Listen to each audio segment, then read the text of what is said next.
After the college entrance exams, my niece's diary about the pain of living under someone else's roof went viral. As soon as she started her final year of high school, my niece came to live with us. Worried she might feel out of place, I only occasionally asked her to help with light chores around the house. When the exams were over, she and my daughter were both admitted to Tsinghua University. TV stations were scrambling to interview me at home, asking how I raised two academic superstars.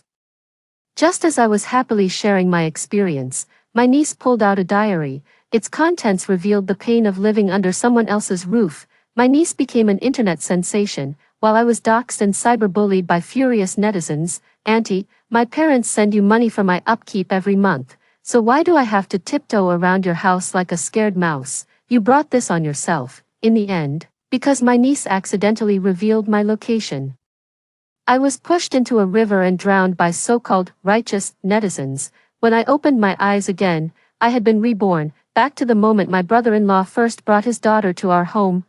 So you know the pain of living under someone else's roof. In this life, you'll get to experience for yourself what it truly means to be dependent on others. 1. Sis, sorry to trouble you. Anyway, Lucy is in the same grade as your Nancy. Looking after one kid or two isn't much different. I'll transfer the living expenses to your account on time every month. Please bear with it, will you? Staring at the familiar WeChat message from my husband's younger brother and the notification on my mobile banking app showing a 600 yuan deposit, it finally hit me.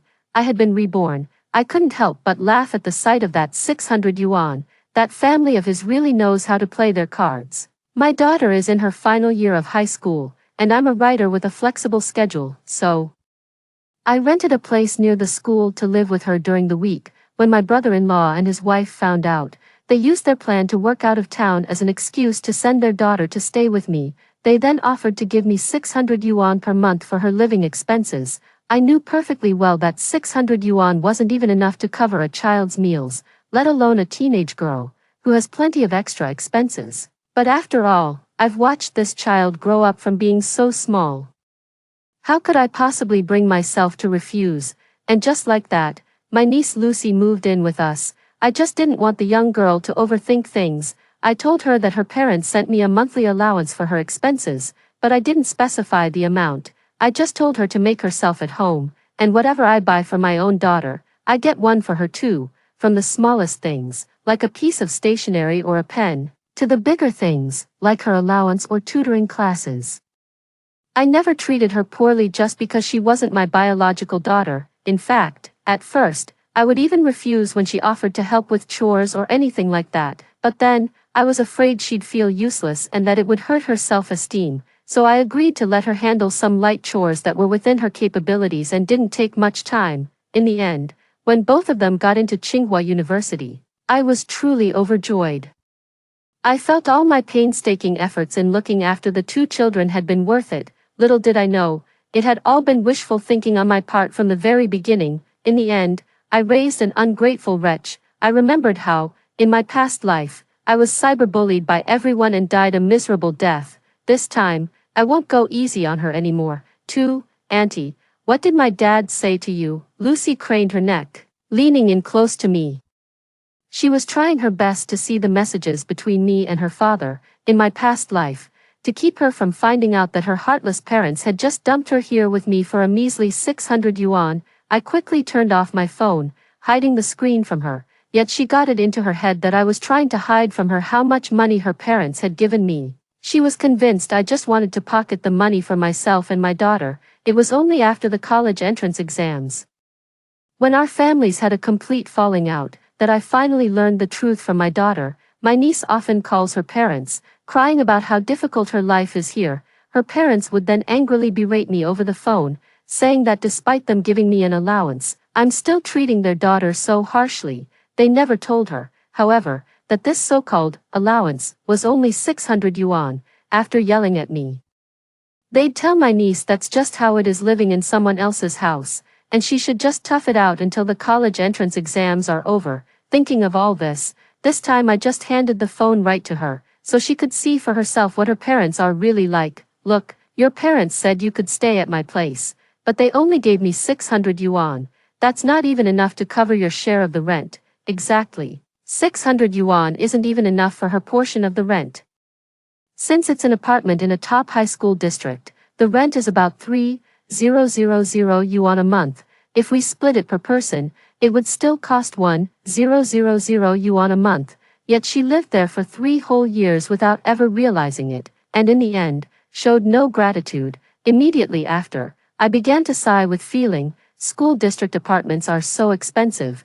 3,000 a month. I really don't know what your parents were thinking. 600 yuan isn't even enough to cover food for one person. She was just a young girl, after all. Hearing this, her face flushed red instantly. Auntie, I don't eat much. My daughter gently tugged at my sleeve from behind, hinting that this might not be the best approach. I gave my daughter's hand a reassuring pat, then turned back to my niece and said, "Look, I am your aunt. After all, I won't charge you rent. You can eat with us each month. You'll have whatever we're having. But don't get any ideas about anything else." "I understand, Auntie." Seeing my niece hang her head in that pitiful way, I have to admit, my heart softened a little again. But wasn't I fooled by that exact same act in my past life? It just goes to show, a good education doesn't guarantee good character. Even if she ends up getting into the best university, it won't change the rotten core of her character. 3. After the semester started, it wasn't long before I encountered the first thing that made me a total sucker in my past life. I just can't wrap my head around it. Not in my past life and not in this one. How could any parent not even pay their own child's tuition? Do they seriously expect someone else to raise their kid for them? In my previous life, I paid my daughter's tuition right from my phone. I had absolutely no idea that my niece hadn't paid her tuition. I only found out when her homeroom teacher called and summoned me to the school. That's right, my brother and his wife had put down my information as the parent/guardian on the form. When I rushed to the school, I saw my niece standing in the office with her head hung low. It was clearly her parents' fault, but she acted as if she had committed some grave mistake. It just broke my heart. Go and pay her tuition right away. Then, make sure she goes back to the classroom and focuses on her studies. Auntie, why didn't my little sister's homeroom teacher call you in? Looking at my niece's pitiful state, am I supposed to say, "Of course I paid my daughter's tuition long ago"? Who knew your parents would completely neglect you? Afraid the child might grow to resent her parents, I could only suppress my anger towards my brother and his wife and patiently explain, "This is all Auntie's fault. I paid Nancy's tuition a long time ago. Your parents just transferred the money to me yesterday. And with all the back-to-school chaos, I simply forgot." Later, in her published diary, she wrote this passage: "My parents had already transferred the tuition and living expenses to my aunt, but she refused to pay the school fees. It wasn't until my teacher called my guardian in front of the entire class that she reluctantly handed over the tuition that should have been paid before the term started." This small incident became an unforgettable scar throughout my entire senior year of high school. After hanging up on her niece's homeroom teacher for the second time, her phone screen lit up once more with another missed call notification. I finally picked up the phone, with no other choice. "Hello, is this Lucy's parent? What's the matter?" "Well, there's a small matter we need you to come to the school for." Got it. I still had to go to their school. There was no avoiding it, but this time, I wasn't as flustered. First, I took some time to properly pull myself together. I went to the bakery again and bought my daughter's favorite strawberry cake, and also ordered a cup of bubble tea. High school is stressful. Having some favorite sweets can help relieve the pressure, but in my past life, because I had to raise 2 children, I had to buy everything in 2 copies. On top of that, with all the tutoring fees, rent, and other expenses, my husband and I are under quite a bit of financial pressure, so we rarely buy these kinds of non-essential snacks for our child. But this time, I won't be treating my niece the same way, so there's no need to skimp on these little treats for the child, for, after taking my sweet time with all that, it was a full hour and a half later by the time I made it to my niece's homeroom teacher's office. The moment I stepped into the office, both my niece and the teacher turned their eyes toward me. I casually set the things in my hands down on a nearby shelf before walking over. "Sorry I'm a bit late, teacher. Was there something you needed?" Perhaps I had taken too long, and the teacher was getting a little impatient. Even though they were still being polite on the surface, their tone was definitely not great. "Well, Lucy's parent, classes have officially started today, but we haven't received the tuition fee yet. I was wondering if you've just been too busy with work and forgot to pay it. Huh? I covered my mouth with both hands, looking genuinely shocked. My exclamation caused the other teachers in the office to turn and look at us. Lucy's tuition still hasn't been paid. That's correct, Lucy's parent. This situation isn't good for the school or for your child. Teacher, I'm not really sure about this either. Her parents just dropped her off at my doorstep and then the two of them took off to another city. They gave me 600 yuan for her living expenses. But they never sent any other money. I had no idea about this situation. Oh.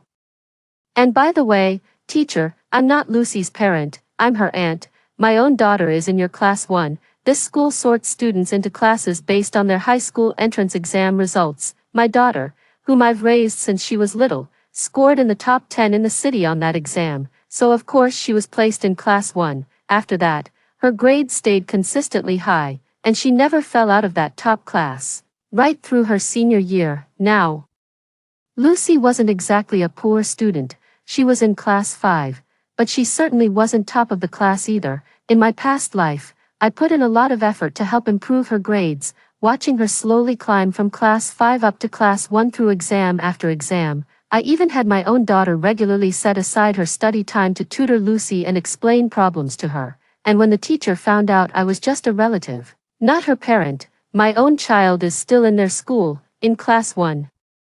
And my tone softened instantly. Is that so? I saw your contact information listed as the parents, so I naturally called you. All right, teacher, I'll call her parents right now. I had just taken out my phone. Lucy suddenly tugged at my sleeve. Auntie, didn't my parents transfer my tuition money to you? What are you talking about? Child, didn't you see the chat history between your dad and me yesterday? They only sent 600. That's not even enough for food, let alone covering tuition.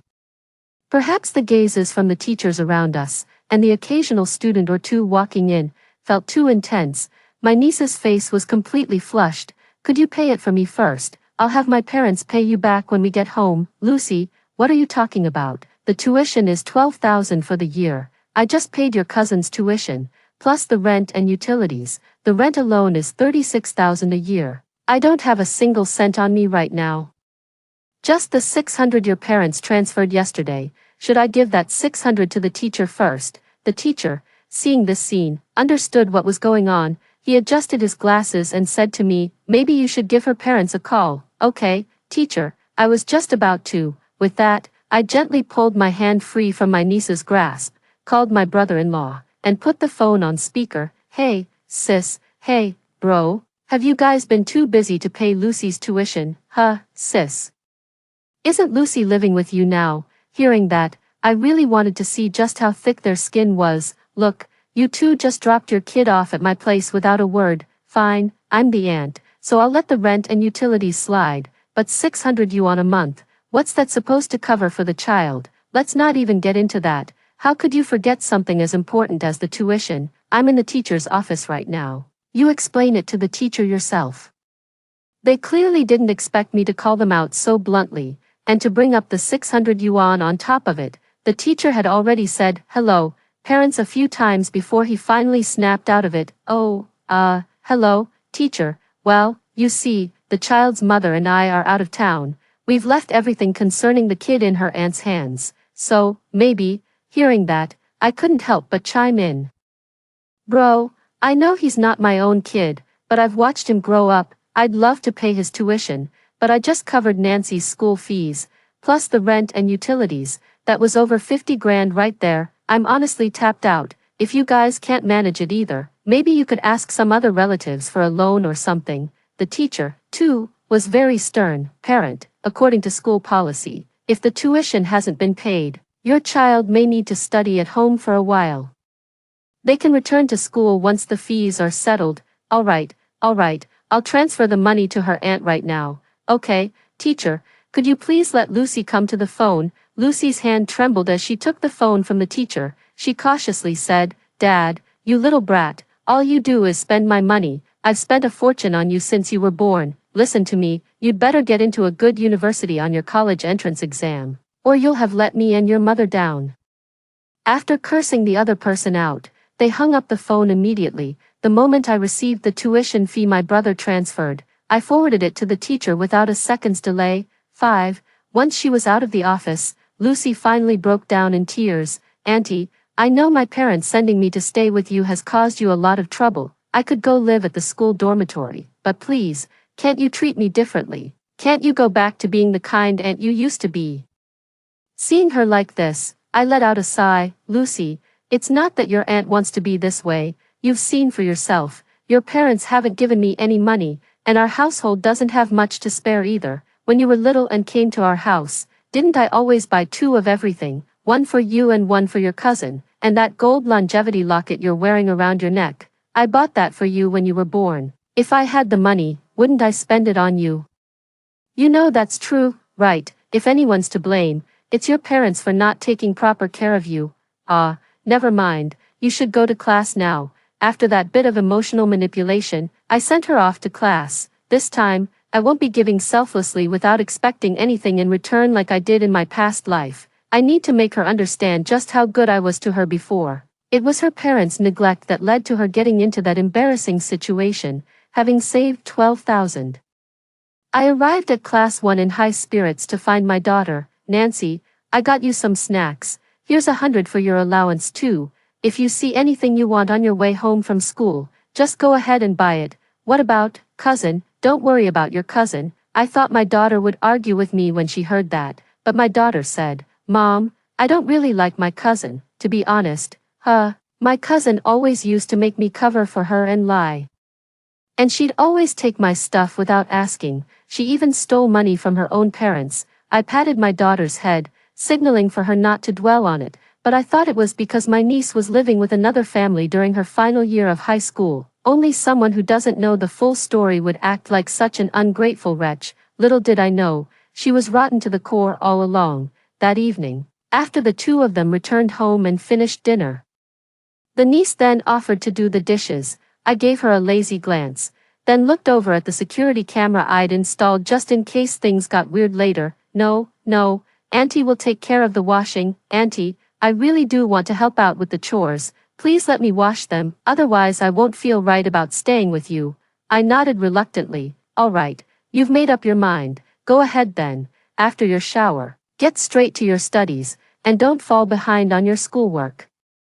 After that, I took my daughter to arrange for a one-on-one tutor. One reason for having my child commute from home during their final year of high school was to ensure they had a better quality of life. Another point was that as a day student, they wouldn't have to attend evening self-study sessions at school, freeing up time for private tutoring. But in my previous life, considering the pressure on the 2 kids was indeed high, I enrolled them in a smaller class. This time, there's no way I'm spending my own money to send my niece to school. Saving on one child's tutoring fees means I can afford one-on-one lessons for my daughter. This way, with more targeted learning, it'll be much easier for her. After getting home, my niece hurried out of her room upon hearing the sound. Auntie, where did you and my little sister go? Oh, I just dropped Nancy off at her tutoring class. Lucy lowered her head, looking a bit dejected. Oh, tutoring.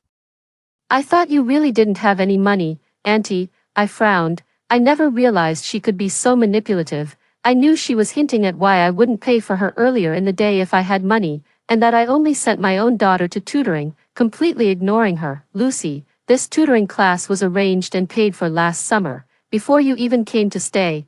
Are you interested in going too? Is that okay, Auntie? Seeing her look at me with those bright, eager eyes, I knew exactly what she was up to, but I pretended not to catch on. Me, what does my opinion matter? It's your parents who need to agree. Here, take my phone and give them a call. I'll send your mom and dad the tutor's WeChat contact. Once they've paid, you can just go ahead and start the classes. Oh, that's all right, Auntie. Honestly, homework already takes up so much of my time. I don't really need extra tutoring. I can just ask my little sister to go over what they covered in class with me. Ha, it's senior year already. Nancy must be exhausted with school all day and tutoring at night. Let's not bother her with this. You can always ask your teacher or a classmate tomorrow, right? Of course, I'll, get back to studying then. If I hadn't seen the resentment in her eyes and her clenched fists, I would have totally believed her harmless act. Well, she's just a kid, after all. If you just keep your head down and get through your senior year, I won't make a fuss about the living expenses with your family, but don't expect a single extra penny from me for anything else. 6. After that, we had a period of relative peace and quiet. It wasn't until the weekend, when my husband was off work, that he quietly pulled me into the room. Have you been mistreating Lucy? What? Look at the message your brother and his wife sent me. I took it with a frown, basically. They're saying it's only because we're his real brother and sister-in-law that they sent their child to live with us. If you didn't want kids around, you shouldn't have agreed to let them stay in the first place. You said yes, but then you treat the two children completely differently. I'm so angry I could laugh. What do you mean? If you didn't like it, you shouldn't have agreed in the first place. Did I ever agree? That morning, I'd just woken up when I heard someone knocking. I opened the door and there was your precious niece standing there with a suitcase. They pulled this stunt of showing up unannounced, and now they have the nerve to turn it around on me. And another thing, your wonderful brother sends me a measly 600 yuan and expects me to pay his kids 12,000 tuition. What? Does he think we're made of money? Oh, come on now, dear, don't put it like that. You've watched Lucy grow up, haven't you? Don't give me that. If it weren't for this, I would never have agreed to let her move in. Okay, besides, if you're so concerned about her, and she wants tutoring, then you can pay for her tutoring fees. Where would I get that kind of money? You're the one who manages the household finances. Exactly. Do you really think you earn that much every month? I've paid for everything: rent, utilities, Nancy's tuition, and her tutoring fees. It all came to 87,000. Her own parents are reluctant to spend money on her, so I certainly don't have any extra to give her. Her husband clearly hadn't expected a day student to cost so much. It's a good thing I never told him I make a decent amount each month from writing novels. Otherwise, with his measly fixed salary, thinking he could support 2 kids at the best school in the city. He must be dreaming. All right, we've done more than enough by providing her with food and a roof over her head. The rest is her parents' responsibility. Let's not worry about it. After saying that, I went out to wash up, just in time to see my niece suddenly close her door. I suppose she must have overheard what was said. Not that I said anything wrong, anyway, so what if she heard? 7. The midterm exam results are in. To my surprise, my daughter jumped from 23rd to 9th place in her grade. Looking at the report card, I was absolutely thrilled. This is the first time she's ever made it into the top 10 of her grade. As is well known, the higher you climb in the rankings, the harder it is to make further progress. It just goes to show that the one-on-one tutoring I got for her was worth it. My niece, on the other hand, didn't have any extra tutoring, nor did she have my daughter to explain problems to her, perhaps because of that incident at the start of the term. I've heard she's also become withdrawn and doesn't interact much with her teachers or classmates. My ranking dropped from around 200th place to over 400th. Just then, my husband's younger brother called. Hello, TCH, what an attitude. I hung up the phone right away. A moment later, he called again and I answered without thinking. Sis, why did you hang up on me just now? I didn't hear a name, so I thought it was a stranger. What's up? Why has my daughter's grades dropped so much, brother? You should really be asking your daughter about this. Is she even focusing on her studies? Half the semester has gone by, and while everyone else is making progress, she's the only one not improving. Sis-in-law, the only reason I'm being this polite with you is because you're my brother's wife. Hearing that, I hung up the phone again. I only picked up after seeing them call 3 more times in a row. If you can't speak to me civilly, I won't be taking your calls anymore. All I'm saying is, my child was consistently ranked around 200th in their grade in their first 2 years of high school. How is it that after living at your place for just half a semester, their grades have dropped so much? You should be held responsible for this. First of all, the academic difficulty spikes in the final year of high school, so a drop in grades is normal. Secondly, if you really think it's because they're staying at my place, then have them move back into the school dormitory. To be honest, I'd actually prefer it if she moved back to the dorms. It would make my life a lot easier, but I'm absolutely certain my brother wouldn't be willing. On top of covering the accommodation, you'd have to give the child 800 a month for living expenses. How could he bear to do that? Sis, what are you talking about? I just heard that Nancy's grades have always been pretty good. They're sisters, after all. Have Nancy help her older sister out more often. Also, I heard Nancy is taking one-on-one tutoring. right? The tutor is teaching one student anyway. Teaching two wouldn't make a difference. How can you show such favoritism between the two children? Look, it's not that I'm unwilling. The price for one-on-one tutoring is different from one-on-two. Do you think the teacher is going to teach an extra child for free? If you want Lucy to join the lessons, I can give you the teacher's WeChat. You can discuss it with her directly. I think it's only around 10,000 or so. You and your wife both work. It's not like you can't afford a little extra for your child's tutoring, right, sis? I think you've got dollar signs in your eyes. This time, before I could hang up, he ended the call first. Who knows who my brother-in-law heard that from? This is so hard to guess. Looks like that girl Lucy has been telling on me to her parents quite a bit. 8. The next day, after finishing breakfast, Lucy stood up and gave a slight bow. Auntie, I've been the one doing the dishes for the past half semester, but as you've seen, my grades have slipped. I don't have private tutoring like my younger sister does, so I want to dedicate more time to my studies. From now on, I won't be doing the housework. I narrowed my eyes. That's wonderful, Lucy. I actually told you before not to do the chores, but you insisted. Now that you're taking the initiative to focus more on your studies instead.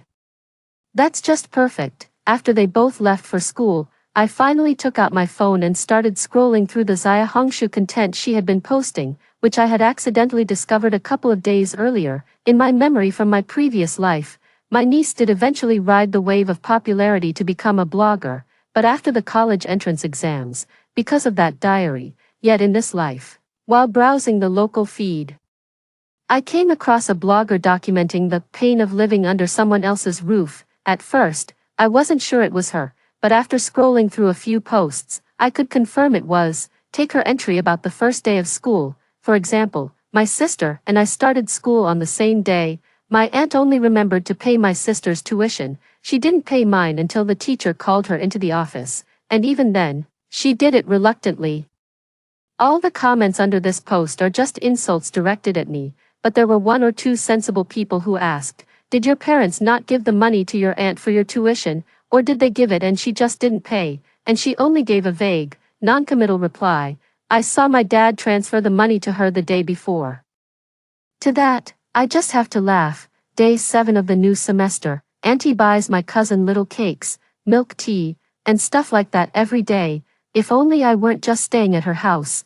Maybe I could have cakes my own mom bought too. Honestly, she doesn't need to hide them in my cousin's room.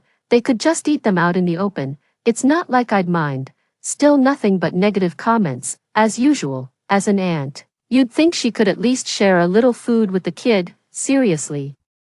You're making a distinction here too. I thought you said you already gave her an allowance. I'm begging you, just give the money back to your sister and let her live her own life. Oh, for crying out loud, with that kind of pettiness, I hope your own kids get treated the exact same way someday. However, there were still one or two dissenting voices. Hold on, it's her own money. She can spend it on her own kid if she wants. You talk a good game, so why don't you just go back to your own place?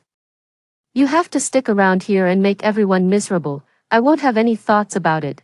Then why are you posting this? Isn't it just to get everyone to cyberbully your aunt? Totally agree with the comment above. Being a relative is tough these days. If you paid them properly, I'm sure they wouldn't treat you like that just for the money. But if you didn't pay enough, did you expect them to cover your costs out of their own pocket? Besides, when you live in someone else's house, did you pay rent on top of living expenses? Sounds like you're freeloading and still complaining for no reason. Gave a silent like to those two and kept scrolling. Day 30 of the new semester. I'm so jealous that my younger sister doesn't have to do any chores and even gets one-on-one tutoring. I couldn't even be bothered to open the comments section, but one of the top comments still caught my eye. Hey, I've been following your posts. Your aunt is clearly mistreating you. You have to stand up for yourself. Start by refusing to do the housework. It would be best to tell your parents you shouldn't live with your aunt anymore. For your situation, it would be much better to use your living allowance and stay at school. Exactly, we support you standing up to her. If that so-called aunt of yours keeps pushing you, just expose her. Share her info and address. We've got your back. Reading this, I couldn't help but frown. After all, in my past life, it was these netizens who didn't know the truth that got me killed. Looks like I'll have to keep a close eye on things from now on. if she really does leak this sensitive information, she'll have only herself to blame. 9. But first, I went to her room and found the phone she had hidden. I knew it wasn't right, but to keep her from causing any trouble before her daughter's college entrance exams, I had to step in a little. After finding it, I took a photo and sent it to her parents and her homeroom teacher. I'll leave the rest for them to handle. I never expected that when she came back for lunch at noon, Lucy didn't even bother putting on an act in front of us for the first time. She flung her backpack onto the floor. "How dare you go into my room, and then you went and told on me to the teacher. Now the teacher wants me to bring my phone this afternoon and says I won't get it back until after the college entrance exams." I gave the backpack she had thrown on the floor a cold, hard stare. "First of all, this is my house, I'm the one renting it, so I can go wherever I please. Secondly, I only went in to clean up and happened to find you hiding a smartphone. As your elder, I've noticed your grades slipping. I couldn't just stand by and let you go down the wrong path, so I told your parents and teacher. What they decide to do is up to them. But I did it for your own good, then." She simply stepped over the girl's backpack and called her own daughter over for dinner. The girl herself remained silent for a while. In the end, she picked up her own backpack and went back to her room. I didn't invite her to join us for dinner. After my daughter and I finished eating, I sent her off to bed while I did the dishes and cleaned up. But after some thought, I set aside a box of the cookies I'd packed for my daughter's school snack and hung it on her door. Whether she eats them or not is up to her. I believe I've done my duty as an aunt. 10. Time flies.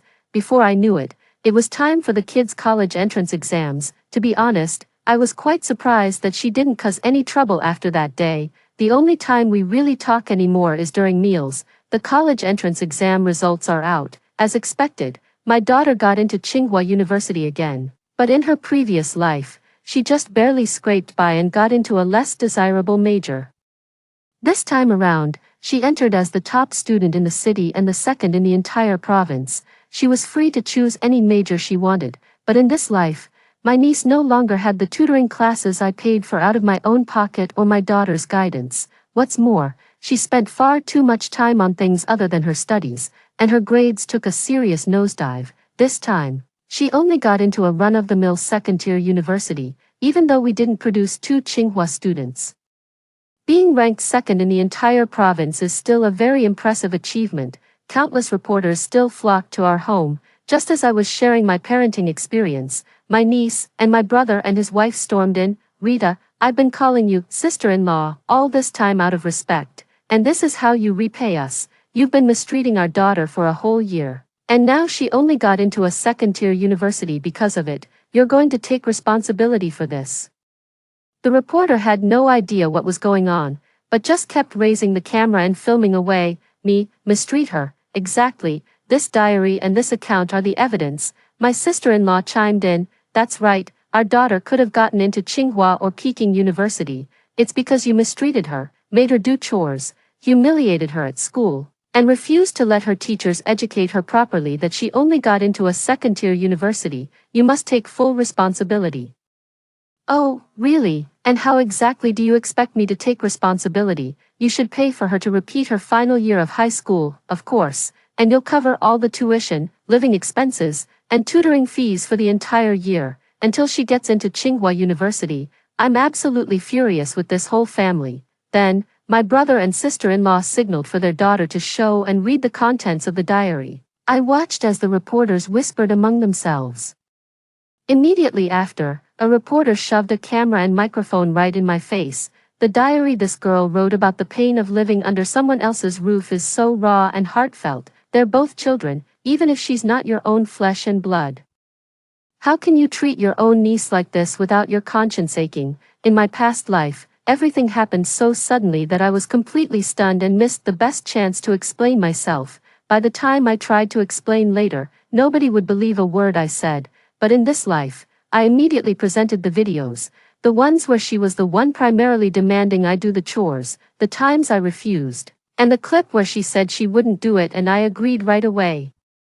There are also videos capturing the little moments of her life at home, all of which show that I treat both children equally in our daily lives. Then, I presented the bank transfer records showing that his parents only send me 600 yuan each month. I also listed out all the regular living expenses for the 2 children. along with rent, utilities, and so on. Furthermore, I have records showing that they are completely uninvolved with the children's lives. All communication and meetings with teachers are handled by me. It was clear that the younger brother and his family never expected this outcome. In the end, the video was streamed live across the entire internet. Everyone is calling the younger brother's family a bunch of parasites. Not only did they freeload and expect others to raise their child, but they also had the nerve to play the victim. Then, people dug up my niece's social media account. They bombarded her with hateful comments. One after another, when our relatives heard about this, they all condemned my brother and his family for their disgraceful behavior. So, to escape the harassment, my brother and his wife quickly left town to find work elsewhere. As for the niece, she suffered a mental breakdown due to the online harassment. She kept muttering to herself, "That's not how it was. I should have gone to Tsinghua University with my sister. It's different now. It's not me, it's my aunt who has changed, yes. If Auntie were to die, everything could go back to the way it was before." Every time she was outside, she would ramble on like this, completely unhinged. Hearing that, I became a little more cautious. Later, as I was passing by the river where I had died in my previous life, my niece suddenly rushed out from nowhere and pushed me in. Thankfully, I was still haunted by the memory of drowning in my previous life.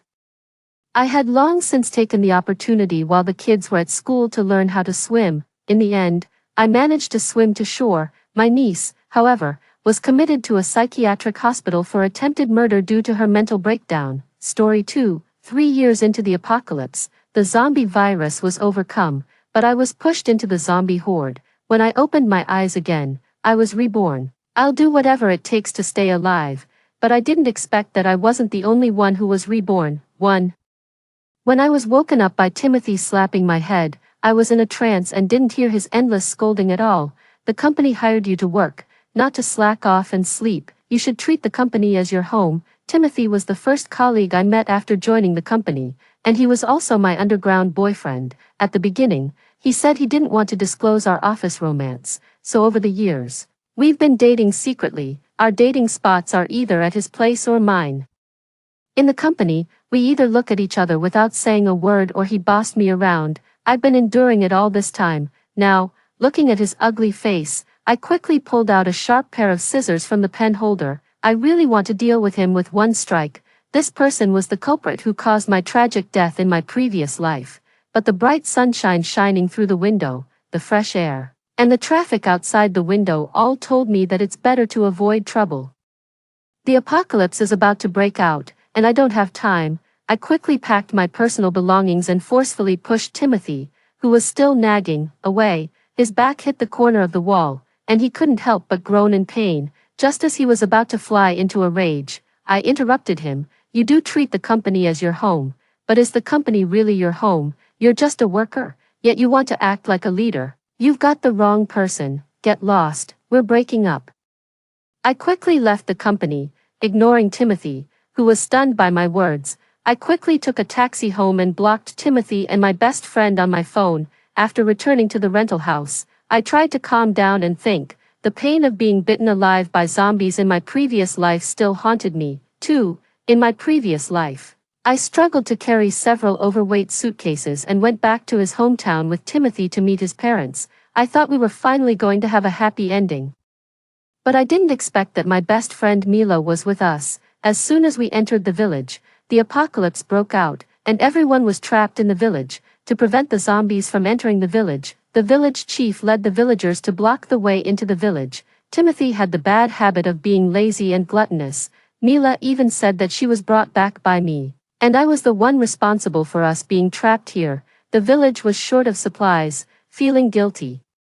I was like Wang Baochuan and dug wild vegetables for them for 2 years. However, Mila couldn't stand the isolated life of eating wild vegetables every day. Behind my back, she urged Timothy to run away with her, but they came back crawling, with a disgusting horde of zombies following behind. Later, the zombie horde swept through the village like the Japanese invaders. When the blood-covered zombies knocked me down and opened their mouths to bite me, fortunately, the rescue team arrived.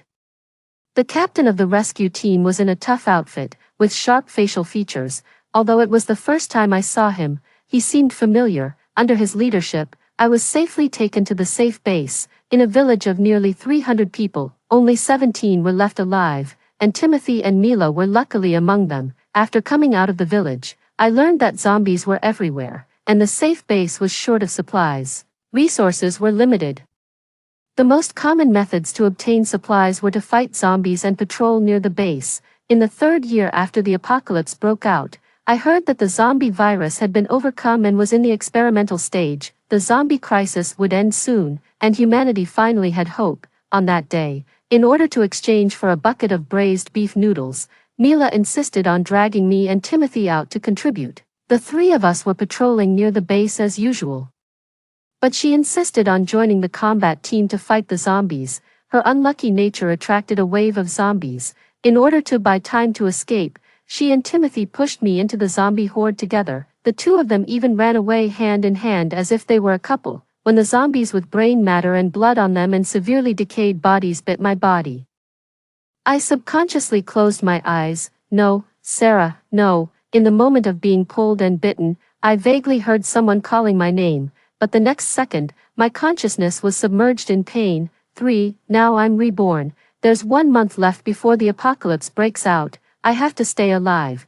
But after graduating for 2 years, I've only saved 1 million yuan frugally, which is far from enough. After the apocalypse, the order will collapse. I have to find a way to survive before that. First, I opened various lending apps like JD, Taobao, and Ant Financial, and borrowed the maximum amount I could. Then I went to major banks to apply for credit cards and overdraw to the maximum limit, and managed to scrape together 5 million yuan. Finally, I opened Boss Shipin and applied to be the housekeeper of a villa in the suburbs of the city that had been unoccupied for a long time. After that, I tried to find a way to renovate the villa. I felt sorry for the owner of the villa. But before the apocalypse broke out, I had to find a safe place. I had to use the limited money to stock up on supplies and do a good job of safety protection, as I really didn't have money to buy a house. For there are 26 days left before the end of the world. I successfully got the key to the villa. I quickly called the decoration company and asked them to send people to install and renovate the villa. The outer wall of the villa was originally 2 meters high. I asked the decoration company to raise it to 5 meters, about the height of 2 floors, and install a high-voltage power grid on the fence. I replaced all the doors and windows of the villa with explosion-proof and unbreakable ones, pasted one-way see-through film on all the glass in the villa, and installed soundproof facilities on the walls. Zombies have a keen sense of smell and hearing. When I move and have fun in the house, it will definitely make noises. So I have to minimize the sound that spreads outside. Since I can't go out after the apocalypse, water source is the most important. I also asked the construction team to dig 2 wells in the small garden of the villa, looking at the small flower beds separated in the garden. After thinking about it, I asked the construction team to dig out all the landscape plants in the flower beds. I dug 1 or 2 of them into pools, and turned over the soil of the remaining ones. Preparing to plant vegetables later, just having water is not enough. I'm used to living with electricity. Not having electricity after the apocalypse is definitely a tragedy. Moreover, the high-voltage power grid on the wall also needs a power source. I also asked the construction team to install a solar power supply system on the roof. To prevent malfunctions, I directly asked for 2 sets. The team leader of the construction team looked at me with a strange expression. This renovation is too big. It will take time to purchase materials and start the work. It will take at least a month to complete. I quickly took out the prepared bank card and mobile phone chat records. This won't do. The owner of the villa said that money is not a problem. He is willing to pay twice the original decoration price, but the construction progress must be fast. It must be completed within 10 days. After hearing the price, the team leader was overjoyed and immediately motivated. I knew the deal was done, guaranteed to complete the task. I looked calm on the surface, but I was secretly delighted inside. The villa has an owner, and I can't move it easily. After being hired as the housekeeper, I contacted the owner of the villa, using the excuse that the villa had been unoccupied for a long time, and many facilities were damaged, and there were weeds in the yard. Then I took the opportunity to put forward my request. Can I do some repairs to the villa? Replace the broken equipment, and remove the grass in the yard. After getting the owner's consent, I deleted some chat records. leaving only the message that the owner of the villa agreed to my renovation. Then I found the property management and the construction team to start the work. Although it was a bit unethical, after the apocalypse broke out, the world would fall into chaos. I had to find a shelter for myself before that. After that, I started to stockpile supplies. During this period, I called my younger brother Zachary and urgently asked him to drive his big truck to me immediately. 5.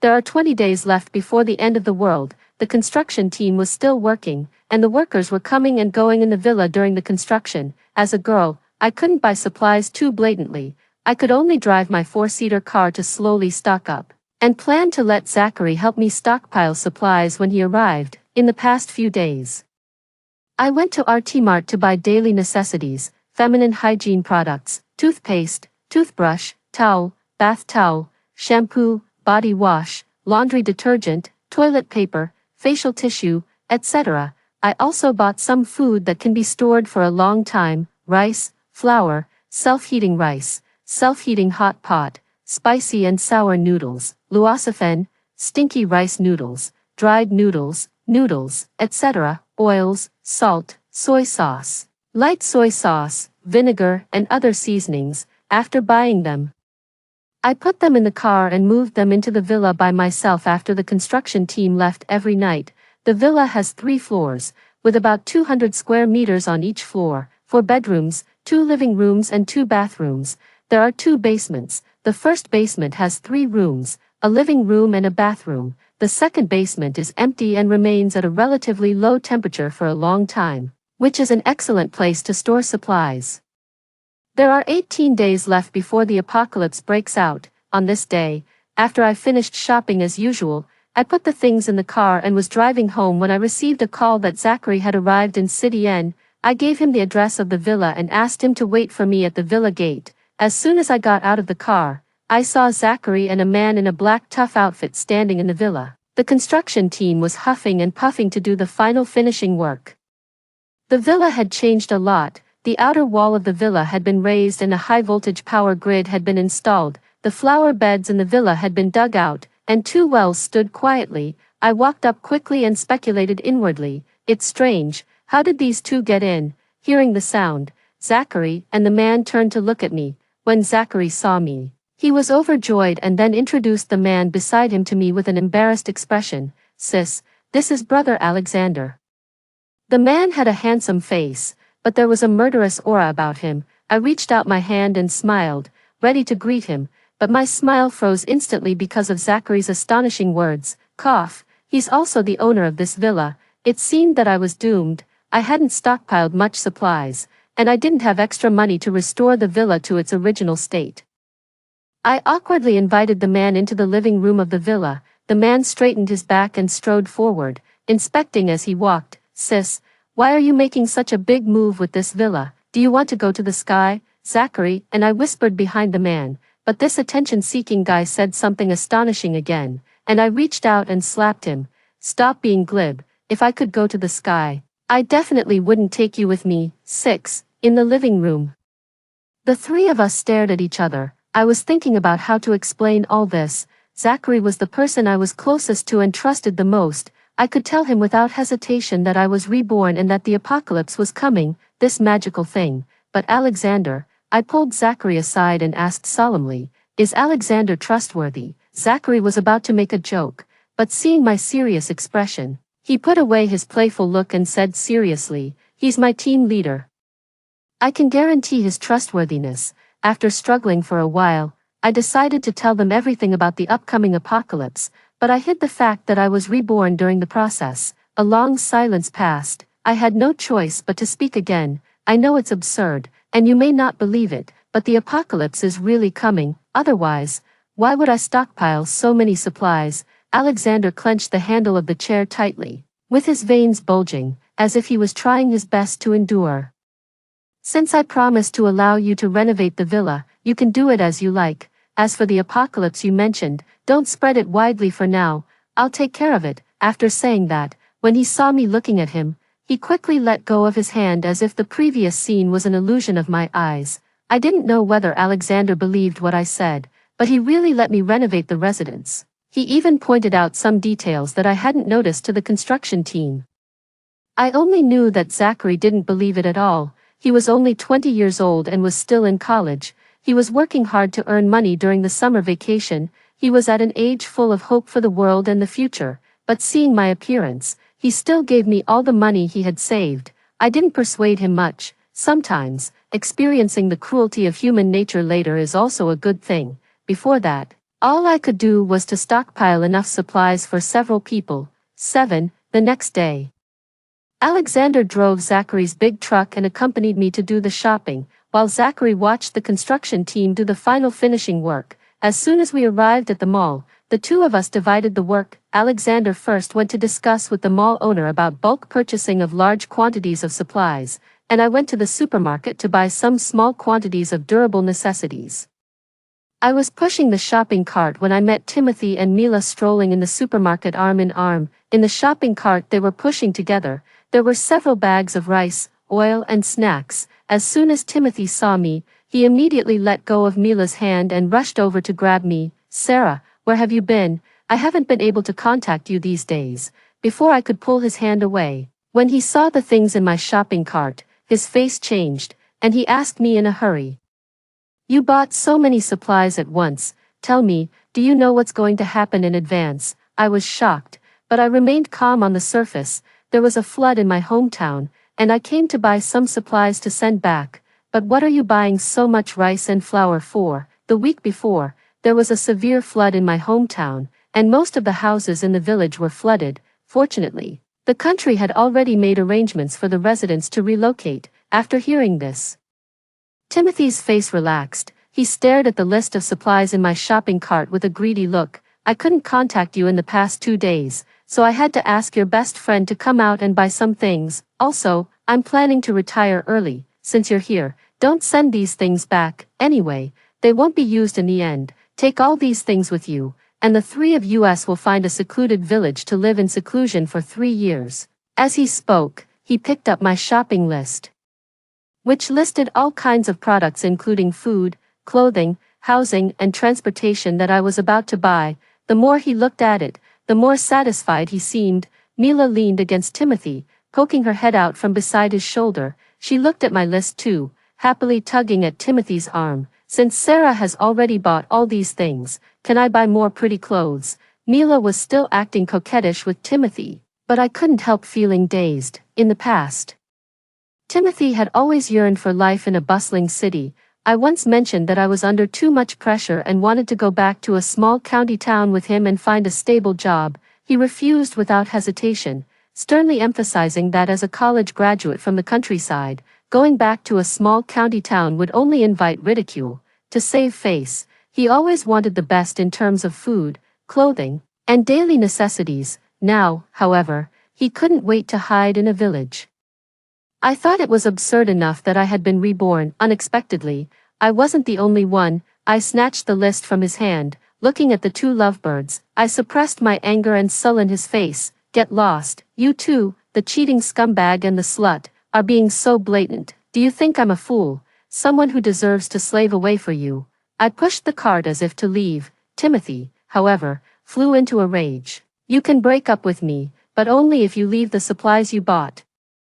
Then I'll agree to the breakup," I sneered. "Take a look at yourself in the mirror when you have time. You are good at calculating so loud. I can hear it right in my face." Timothy stepped forward to block my cart, his eyes filled with anger. He raised his hand to hit me, but in mid-air, a long, powerful hand stopped him. Alexander had somehow appeared beside me, at nearly 6 feet 3 inches. He made the 5 feet 7 inches Timothy look petty. 8. Timothy was pushed away. He stumbled and fell against the shelf behind him. Scared by Alexander's imposing manner, he took a step back but still defiantly retorted, "Who the hell are you? Are you crazy? What business is it of yours when I discipline my girlfriend?" Alexander ignored him, shielding me by his side. He glanced at me, his voice laced with concern. "Are you okay?" I shook my head. Timothy, as if he had been cuckolded, began to maliciously slander me. "So you found a rich sugar daddy? No wonder you dare to break up with me." Mila moved closer to Timothy, placing her hand on his chest to soothe him. "Brother Timothy, A boring woman like her will be dumped in less than 2 days. She won't even know how she dies. Maybe she'll end up like last time when she was killed by the Mila. Timothy interrupted her in a panic, but was suddenly knocked to the ground by a punch from Alexander. Blood oozed from the corner of his purple, bruised mouth. Help, murder, Mila started shouting without regard for the occasion. I was startled by Alexander's action and quickly pulled him back. Don't make a scene, this is a supermarket. Many onlookers had already gathered around. Mila tried to pull Timothy up from the ground, but his large weight was too much for her. I crouched down. A cold smile on my face that didn't reach my eyes. I leaned in close to them and said in a low voice that only they could hear, "This is a society ruled by law, and we should abide by the law, but what if it weren't? Now that I'm with a powerful person, do you think you can escape for long?" The two of them didn't dare to say a word, their eyes full of fear of Alexander. It seems we all understand each other. If you behave yourselves during this time, everything will be fine, otherwise I won't mind getting my hands a little bloody. I stood up, dusted off my pants, and walked towards Alexander. Let's go, we still have a lot to do. After returning to the villa with Alexander and loading the supplies, I started to sort and store them properly. In the following days, I didn't go out again, only Alexander went out occasionally, leaving early and returning late with Zachary. Sometimes I didn't see them all day.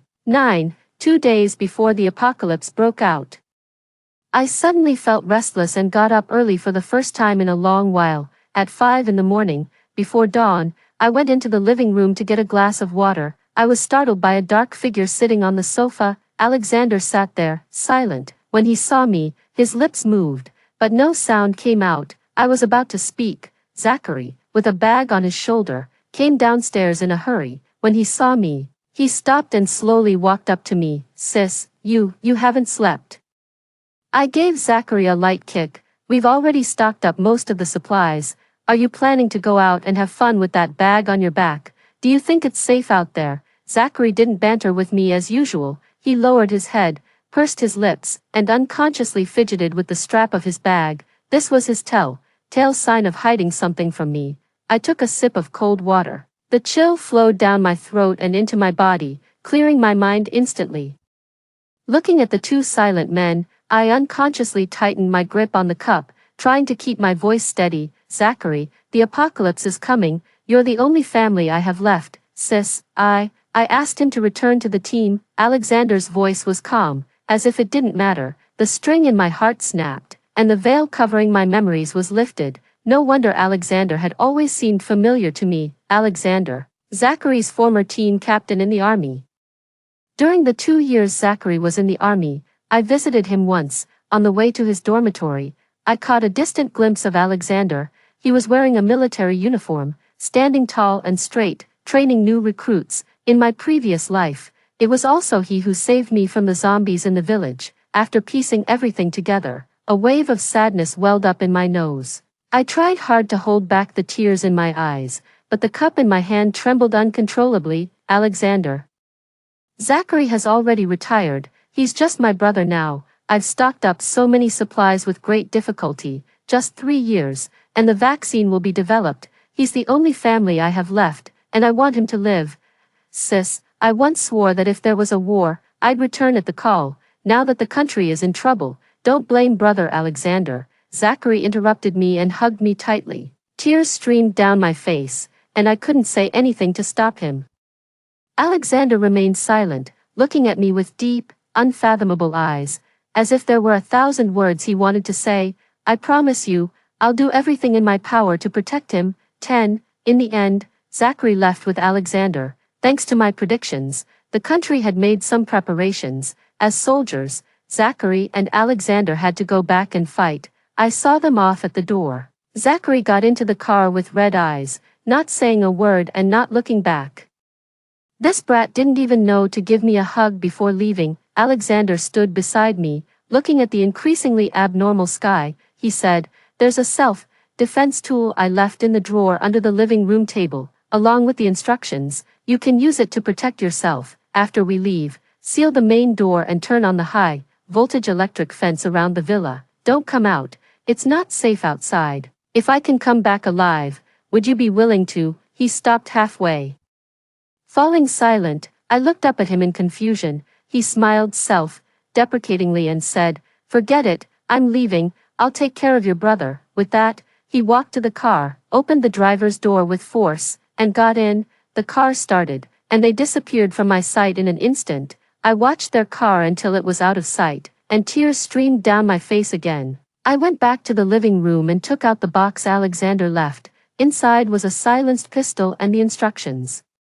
11. The apocalypse broke out. I turned on the high-voltage electric fence. This area was in the suburbs, and usually, few people came here. Now it was the same. There weren't many people around, just a few zombies wandering sporadically outside the villa. Less than a week later, the internet and power went out. The world order collapsed. I had to use the generator I had prepared earlier to supply electricity. 2 weeks after the apocalypse began, I was suddenly woken up by shouting.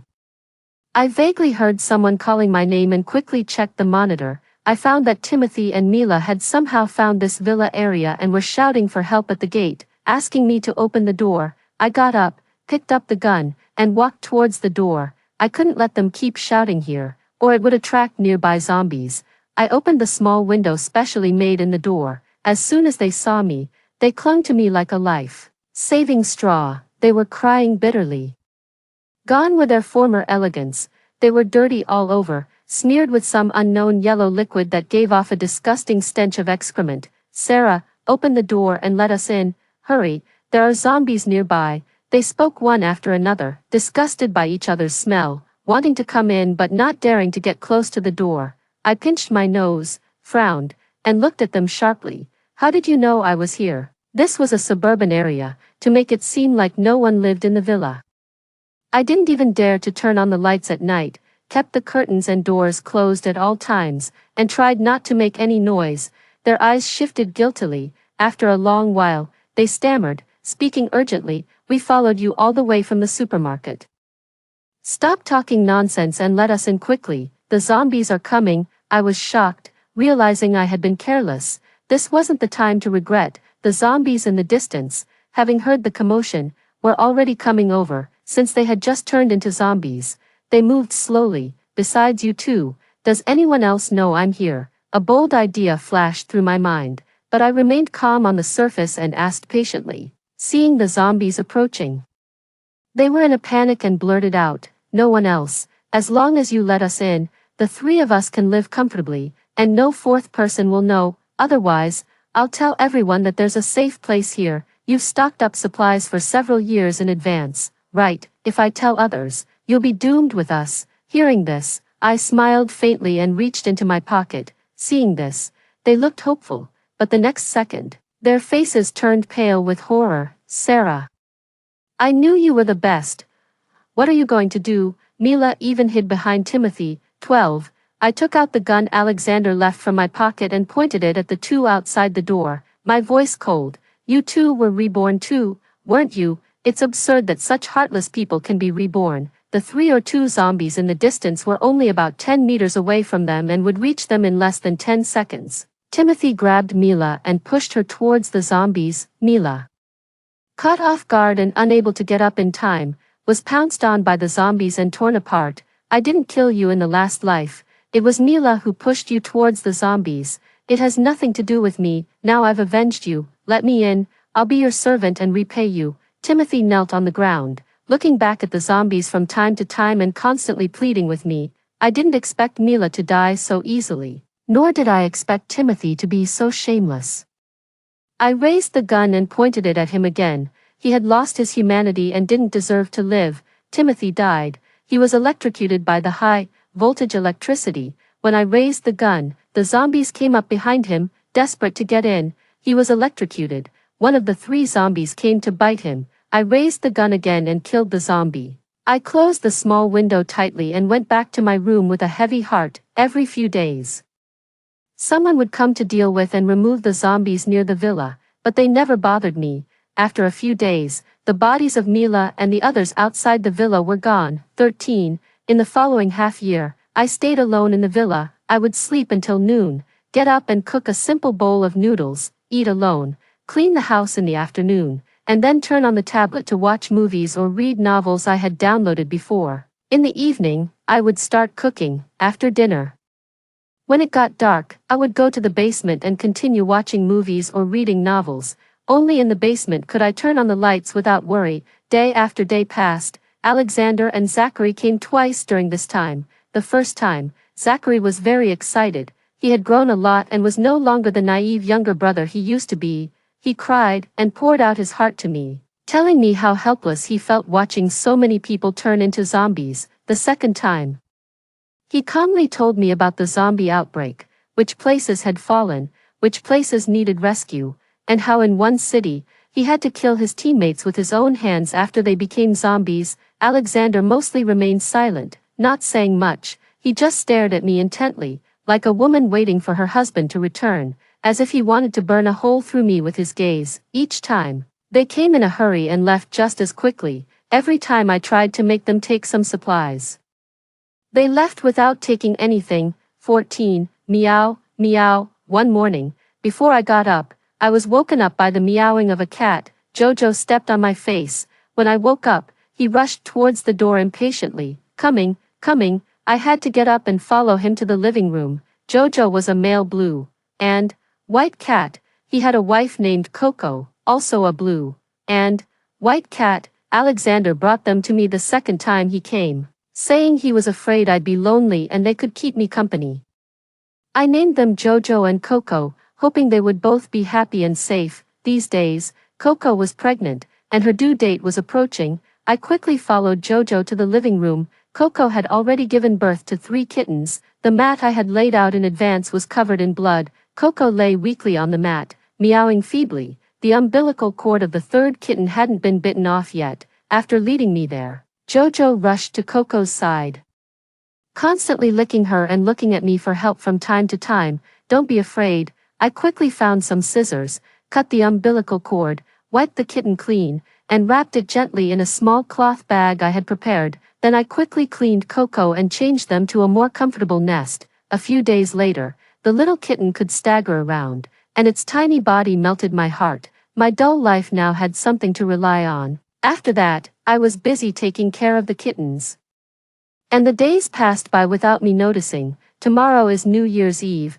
Do you think Alexander and Zachary will come back? I stroked the belly of the egg pancake, the kitten whose umbilical cord I cut, and said to myself, Egg Pancake was the name of the kitten whose umbilical cord I cut. On ordinary days, Jojo stayed by Coco's side all day. The other 2 kittens were lively and fought with each other. Only Egg Pancake was especially clingy to me and nestled on me all day, unwilling to leave. I haven't seen them for half a year. I wonder what's going on outside and if they're still safe. 15. On New Year's Eve the next day, I got up early, took out the Spring Festival couplets and the character, Foo, that I had stocked up before, and started pasting them. Meow, meow. Egg Pancake meowed and followed behind me.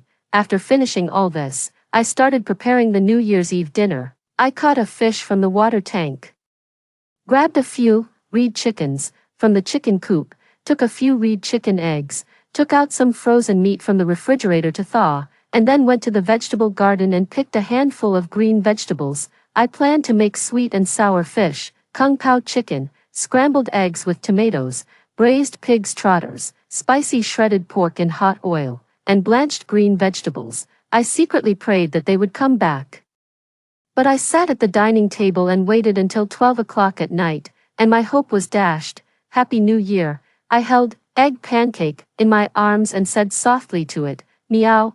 I put it down. Just as I picked up the chopsticks and was about to start eating, I heard the sound of a car outside the door. I quickly got up, after seeing Alexander and Zachary standing outside the door through the monitor. I rushed out and remotely opened the door. Before I reached the door, I saw my silly younger brother rubbing his hands and breathing out. As soon as Alexander saw me, he frowned and raised his hand to take off his overcoat. When I got close, he draped the overcoat over me. Only then did I realize that I hadn't bothered to put on a coat. Looking at his thin outer clothes, I subconsciously wanted to take off the overcoat, but he stopped me with a stern voice. It's cold outside. You're a girl and can't catch a cold. Yeah, sis, you're so reckless.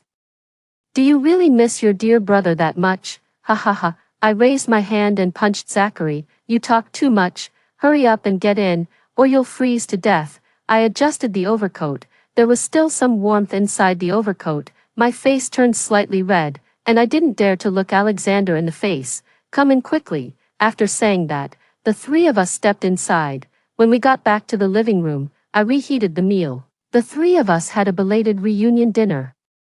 After I washed up and came out, I didn't know where Zachary had gone. Only Alexander was standing by the living room window, looking into the distance. 16. Perhaps he heard the sound of my footsteps. He turned around, and his cold voice came. How have you been recently? I had no choice but to step closer and casually brought up a topic. Not bad. How's it going outside? Alexander stared at the dark night outside the window again. The situation in the north has basically been brought under control. After the new year, we're going to the south. We might stay there for a year or two. I was taken aback. Would they be out of touch for a year or two? My voice trembled. When are you leaving? Early tomorrow morning. I lowered my head and remained silent for a long time, pretending not to care. I said, okay, I see, I'm a bit sleepy, so I'm going to bed. After saying that, I turned around and walked towards the room. I didn't notice Alexander, who raised his hand as if to stop me but then clenched his fist in helplessness. As soon as I got back to the room, I saw Zachary sneakily stuffing something under my pillow. I suddenly spoke, which gave him a big fright. Zachary, what are you doing? He stood up in a panic, his eyes flustered, but then they suddenly fixed on something. I followed his gaze. Just as I was about to step forward to block it, he was faster. Isn't this brother Alexander's gun? Why is it here? Sis, is this a token of love that brother Alexander gave you? Do you like brother Alexander? I quickly stepped forward and took the thing away, my face turning red. Alexander gave this to me for self-defense. What token of love? You're just a kid, don't talk nonsense. And what did you put under my pillow? Seeing that I was about to turn over the pillow, Zachary became nervous. He lay down on the pillow, acting like a spoiled child. It's nothing, it's a New Year's gift, sis. Wait until I leave before you look at it. Thinking that he was going to the south, my heart became anxious again. Seeing that I was unhappy, Zachary awkwardly tried to comfort me. I couldn't stand his coy appearance, so I drove him out of the room. He was still persistent and mumbled as he walked out, Sis, don't you really like brother Alexander? He's really nice. I'd be at ease if I entrusted you to him. I was so embarrassed that I picked up the pillow in my hand and threw it at him. And said angrily, I don't like him, just leave already. Seeing that Zachary had really left, I walked towards the door to pick up the pillow, but then I saw a slender hand pick up the pillow before me. Alexander handed the pillow to me, his eyes filled with unfathomable light. I was so embarrassed that my toes curled. I had spoken so loudly, and he must have heard it, but he didn't mention what had just happened. He took out a bag of bullets from his pocket and handed it to me. Seeing that I didn't take it, he carefully said, This is for your self-defense. It's not a token of love. Before I could say anything, he put down the bag and walked towards the door. He even closed the door handle of the room. Just when I thought he had left, he stopped, turned his back to me, and spoke again with a glimmer of hope in his voice. If you allow it, you can treat it as a token of love. After saying that, he closed the door of the room, leaving me with a wildly pounding heart. Like a deer crashing around in my chest. 17. After the new year, just as Alexander had said, he and Zachary left again. I was alone for another year, just like before. On New Year's Eve of the new year, I spent it with the cats. There were hardly any people around. I only occasionally shot a few zombies that strayed here. No, in March of the second year of the zombie outbreak, I was suddenly awakened by a nightmare. In the dream, I was pushed into a group of zombies. I tried to run away, but my face turned into Zachary's. I watched as he was pushed into the group of zombies.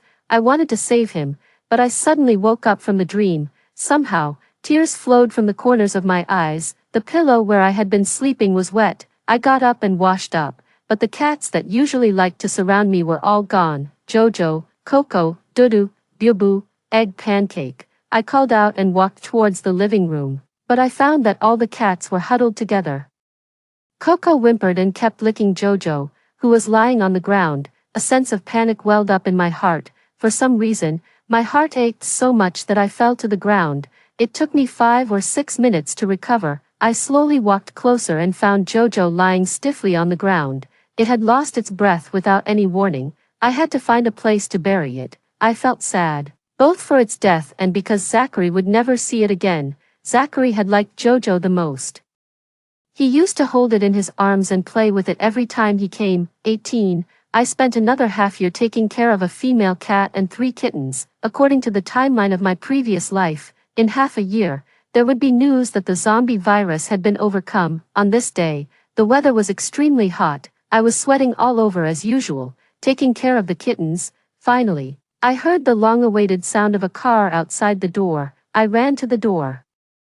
Alexander was leaning against the car door in black clothes, exhaling a cloud of smoke. The cigarette in his hand flickered on and off. When he saw me, he stood up, threw the cigarette butt on the ground, and stepped on it to put it out, perhaps because he had been driving all night. He looked very haggard. I looked behind him, but I didn't see Zachary, who was usually lively. Maybe he didn't come this time. After all, there was a time when Zachary was on a mission and only Alexander came alone. "Aren't you coming in?" I said softly. Alexander didn't move. He just looked at me with deep eyes and said in a hoarse voice, "No, I just came to see how you were doing and give you something by the way." I felt a bit disappointed. "I'm fine, look, I've even gained a few pounds, and Jojo has gone to heaven." "What are you going to give me, and why didn't Zachary come with you? Does he not want to see his sister?" A look of pain flashed in Alexander's eyes. He clenched his fist but didn't answer. He turned around, took out a box from the car, and handed it to me. I stared at the box. The feeling of panic in my heart spread to all my limbs. I reached out my trembling hand to take it, but I didn't dare to open it. I just stared at Alexander with tears in my eyes, and the tears fell involuntarily. Alexander didn't dare to look me in the eyes. He just stared at his toes and remained silent for a long time. "I'm sorry." When I heard this, I suddenly couldn't hear anything in the world. All I could hear was the ringing in my ears. My mind went blank, and my body unconsciously fell forward. I crashed into Alexander's arms as he bent down to catch me. Sarah, 19. When I woke up, I was already in bed. I felt like I had poked my head out of a drowning world and was gasping for breath to stay alive. The box that I had held tightly in my arms before fainting was placed by the bed. Alexander was sitting on the chair in my room. When he saw me wake up, he handed me a cup of hot water. "What happened to Zachary?" Seeing that I didn't take the water, Alexander held the cup of hot water and slowly opened his mouth after thinking for a long time. "To save a little girl." The little girl was crying in a dilapidated house. At that time, she was the only one in the house, and Zachary went in alone. But there were 6 adult zombies hiding in the house. "We didn't have time. I'm sorry. I'm really sorry." I took the box by the bed. "How long has he been gone?" "Half a year." I used all my strength to open the box. There weren't many things in it. It only contained Zachary's military uniform and a slightly rusty mechanical watch. "Alexander, you didn't keep your promise when you took him away from me." I picked up the watch and put it on my chest. It was so strange. Now I had no relatives left in this world. I was all alone, but I didn't shed a single tear. I just lay back on the bed with the watch, turned my back to Alexander, and tried to speak in the calmest tone. "You can leave. I want to be alone." I know his duty was to save people. He was just asking for trouble, and don't take what I just said to heart. Please close the door when you go out. Thank you. I didn't know if Alexander had left, but I seemed to hear the sound of the door closing. He must have left. Only when I was all alone in the world did I seem to regain control of my emotions and cried loudly under the quilt. This watch was obtained by my grandfather from a big shot during the War of Resistance against Japanese aggression and was later passed on to my father, who was also a soldier. I still remember that when my father went on his last police mission, he took off the watch on his hand. Zachary snatched it from me before I could react. He declared that this was the inheritance, and as a man, he should inherit it. I stood aside and watched as my father, who was laughing heartily, solemnly put the watch on Zachary's hand and then stroked Zachary's head. After that, my father never came back. Later, my mother was depressed and committed suicide in the morning on a bright day to accompany my father. Only me and Zachary were left. Now, it was just me, 20. Alexander stayed with me in the house for 2 days. After making sure that I was really okay, he left because of his official duties. Before he left, He revealed some good news to me. The country's research on the zombie virus had entered the experimental stage, and the zombie vaccine would probably be developed soon. When I saw him to the door, he hesitated and took out a letter from his pocket and handed it to me. Open it when you go back. I hope this letter can bring you some hope. I reached out and took it. But he suddenly stepped forward and hugged me tightly. I tried to break free, but he held me even tighter. Just for a moment, please. His pleading voice came from above my head. I gradually relaxed my body and stopped struggling. After about a minute, he let me go. After insisting on watching me go back inside, he drove away. I went back to the living room and opened the envelope. The heart that I had just managed to calm down was stirred up again, the tears with the letter paper in my hand. 21. I'm Alexander. There are some things I wanted to tell you in person, but they're too heavy for me to say. I can only convey them to you in this letter. The first time I saw you, at that time, Zachary was my new recruit. When he led you through the training ground, I caught a glimpse of you from a distance. You were wearing a cotton coat and wrapped yourself up like a ball. Your cheeks were red from the cold. The second time I saw you, I was on a rescue mission, when I saw the zombies pouncing on you. My heart suddenly skipped a beat. Fortunately, you were okay. Later, I saw you a few times in the safe zone. You were brave and strong, and you made my heart flutter. After that, I was assigned the task of escorting a medical doctor. On the way, I happened to meet Zachary. He had been looking for you. When he learned that you were still alive, for the first time, he hugged me regardless of my authority as the team captain, and he was as happy as a lively child. But I didn't expect that on the day I brought Zachary back to the safe base.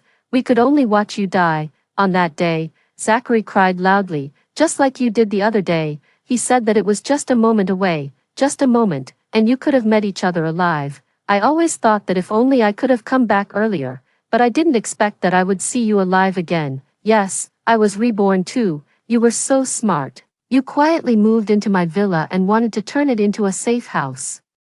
I wanted to get closer to you, so every time Zachary came back, I tried my best to come with him, just wanting to see you one more time.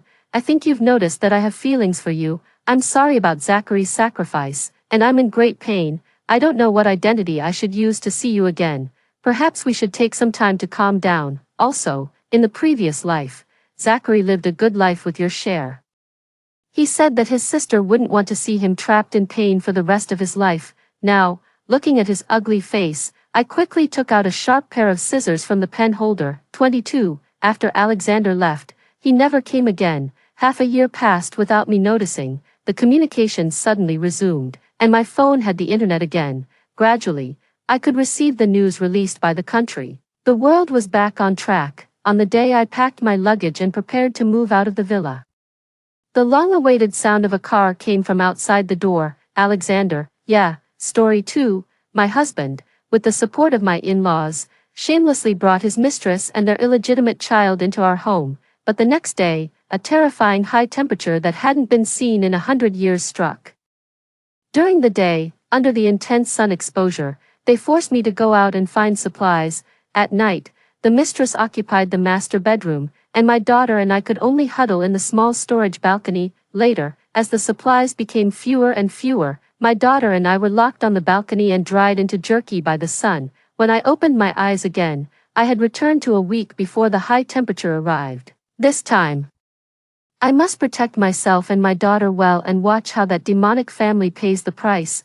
1. Olivia, my parents are here. Go buy some good dishes. Don't be stingy and embarrass me again. With the sound of the door opening, my husband Adrian's annoying voice rang out loudly in my ears. I suddenly came to my senses and glanced at the phone screen tightly held in my hand.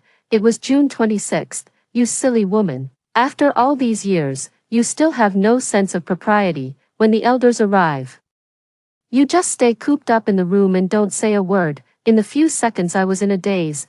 I heard my father-in-law's displeased scolding at the door again. These familiar words instantly made me break out in a cold sweat. It wasn't a dream. I was bullied by the mistress, abused by my in-laws, and my daughter and I were locked on the balcony and dried into mummies. And I had returned to the day when my in-laws suddenly moved into my house, which was about a week before the terrifying high temperature arrived. In my previous life, my in-laws, who had always lived in the countryside, suddenly moved into my house, saying they missed their son and wanted to stay for a while. Later, I came to understand, at that time, they had already planned to let the mistress and her illegitimate child into the house. My in-laws moved in early to put pressure on me together and force me to give in. They called my daughter a useless money loser and a little jinx, and forced me to share my husband with the mistress and be their servant. They even wanted me to transfer the house that I bought together with my husband to the mistress, so that their illegitimate child could go to school in a good school district. Of course, I wouldn't compromise, just as I was going to find a lawyer to solve the problem through legal means the next day. A terrifying high-temperature disaster that hadn't been seen in hundreds of years struck. It was as if there were suddenly a few more suns in the sky, roasting the earth. During the day, the earth instantly became a furnace. Once you went out, you would be sunburned at the least, and at the worst, you would die of dehydration in a very short time. With so many extra people in the house, the remaining supplies could only last for 2 or 3 days, despite the danger. They forced me to go out and find food. Later, as the high temperature became more and more severe and it was impossible to go out, they tied up my daughter and threatened me to sleep with the men in the building in exchange for supplies. But even so, my daughter and I didn't even have a place to sleep at night. The master bedroom was occupied by my husband and the mistress. My daughter's room was taken by the illegitimate child, and the only remaining guest room was occupied by my in-laws. My daughter and I could only sleep in the stuffy storage room on the balcony. Later, in order to save supplies, they locked us on the balcony and we were dried into mummies. What's even more hateful is that after the supplies were exhausted, they actually divided and ate the bodies of my daughter and me. Just thinking about the tragic deaths of my daughter and me in my previous life, my heart was instantly filled with anger like a barrel of gunpowder exploding. Heaven has given me another chance to start over. I must make Adrian's family pay for their crimes with their blood, too. I adjusted my mood a bit and walked out of the bedroom. I can't be too hasty. If I use force, I can't beat this family at all, and the terrifying high temperature is coming, and they will reap what they sow. Mom and Dad, I'm sorry, I just fell asleep. There are fresh fish and shrimp that I just bought in the refrigerator. I'll go and make dinner for you. I tried my best to put on a look of fear and trepidation, but my mother-in-law rolled her eyes and directly threw a large woven bag in her hand heavily at me. We came all the way here, and you're just going to make such greasy-free things, braised pork, pork rib soup, and stewed pork knuckle. Also, quickly deal with these potatoes I brought. My father-in-law, who didn't see me come out to greet them, was already in a bad mood. He quickly picked up my mother-in-law's words and scolded me. Really? You spend my son's money and eat my son's food, but you're even reluctant to buy some meat. Sooner or later, I'll drive you, a wasteful person, out and let you suffer. Adrian and I started dating in our sophomore year of college. The year we graduated, my parents unfortunately died in a car accident. Adrian took the opportunity to propose to me, who was helpless at that time, and I agreed without thinking much. After marriage, he was obedient to me in everything. I thought I had met the right person in this life, so I gave him all the inheritance left by my parents for investment and helped him start his own company. Looking back now, his obedience to me after marriage was just for my parents' inheritance. I was really blinded by love back then. After getting the inheritance, Adrian immediately became a completely different person. Not only did he indulge in a dissolute life outside, but he even let his mistress and their illegitimate child enter the house and dreamed the absurd dream of having 2 wives. Okay, I'll go to the market to buy meat now. You guys take a rest first. I hated them so much in my heart that I wanted to strangle them right away, but I was still smiling gently on my face. The happier this family is now, the more miserable they will cry later. 3. Early the next morning, on the pretext that my daughter had a research and study activity, I took her away from home with a small suitcase, but before leaving, I secretly took my husband's ID card and mobile phone, and quietly installed several clear pinhole cameras in several hidden corners of the room. When I said I was leaving, my in-laws, who usually couldn't wait for me to stay at home as a nanny, didn't show any signs of anger. Instead, they showed a hint of secret joy. I knew that they were now thinking about how to bring the mistress and her illegitimate child to the house for a reunion. I left the house on the pretext of having something to do. Firstly, I needed to hurry up and prepare a shelter to deal with the terrifying high temperature. Secondly, I wasn't sure if the high temperature this time would arrive on the same day as in my previous life, in case the disaster came early. I had to let the mistress and her son come to my house in advance so that this whole family could be together and none of them could escape. Mom, why are you lying to Dad and Grandma and Grandpa? My daughter is already in the first grade of junior high school. She is very sensible, although she doesn't understand why I suddenly want to take her away with this excuse. She has always stood by my side unconditionally and will never expose me in front of my husband and in-laws. It wasn't until I took her to the car that she asked in confusion. I couldn't help feeling a pang of sadness in my heart. Lily, something very terrible will happen in a few days, and Dad, Grandma, and Grandpa will hurt us. Mom can only take you out to live. Can you keep this secret from Mom? It seemed that seeing my serious and sad expression, my daughter Lily's expression also became serious. She nodded vigorously and hugged her small school bag tightly. Of course, I will always be Mom's best friend. Looking at my daughter's trusting expression, my tightly heart finally relaxed a little. There is still a week left, and it's still able to make preparations. I drove straight to a new residential area on the outer ring of the city. Back then, although I was stupid enough to give all the inheritance left by my parents to that scumbag for investment, there was an old house that was too old to catch my husband's eye, so it was spared, and last year, the old house was suddenly notified of demolition, and a new house and a resettlement fee were compensated on the outer ring of the city. Fortunately, at that time, I had gradually woken up from the dream of my marriage and didn't tell my husband about this. Now, it has finally left a way out for my daughter and me. The master from a decoration company that I had contacted in advance was already waiting for me. The new house is on the 12th floor. Although it's not as high as the 20th floor of our previous house, the doors, windows, and sun protection and heat insulation must be further strengthened. The resettlement fee was 500,000 yuan. I no longer hesitated to use this money and had to spend it where it mattered most. I directly asked the master to use the best materials to carry out the best sun protection and heat insulation treatment on the walls, and it had to be rushed. It must be completed within a week. When the master heard that money was not a problem, he was also very straightforward. He started measuring the dimensions immediately and promised me that he would definitely complete the project on time and with high quality. After that, I checked the house inside and out. Fortunately, it was a newly decorated house, and the quality was acceptable. I just needed to purchase some home appliances and furniture before my daughter and I could move in. After calculating the remaining resettlement fee in my hand, I took out my husband's mobile phone and ID card and borrowed money from all the lending platforms online. After transferring all the money to my card, I immediately deleted all the records. The scumbag man had a good credit. I successfully borrowed nearly 5 million yuan. Anyway, this family is almost doomed, so it's better to spend his money. This money is enough for my daughter and me to deal with the terrifying high temperature. As for how to repay it later, who will repay it? We'll worry about that after the high temperature passes. Looking at my daughter's delighted expression in the new house, a warm current of excitement welled up in my heart. This time, I must live well with my daughter, for this residential area is relatively remote, and there aren't many residents who have moved in. But for safety reasons, I asked the decoration company to add a layer of sound insulation materials to the room and also bought thick blackout curtains.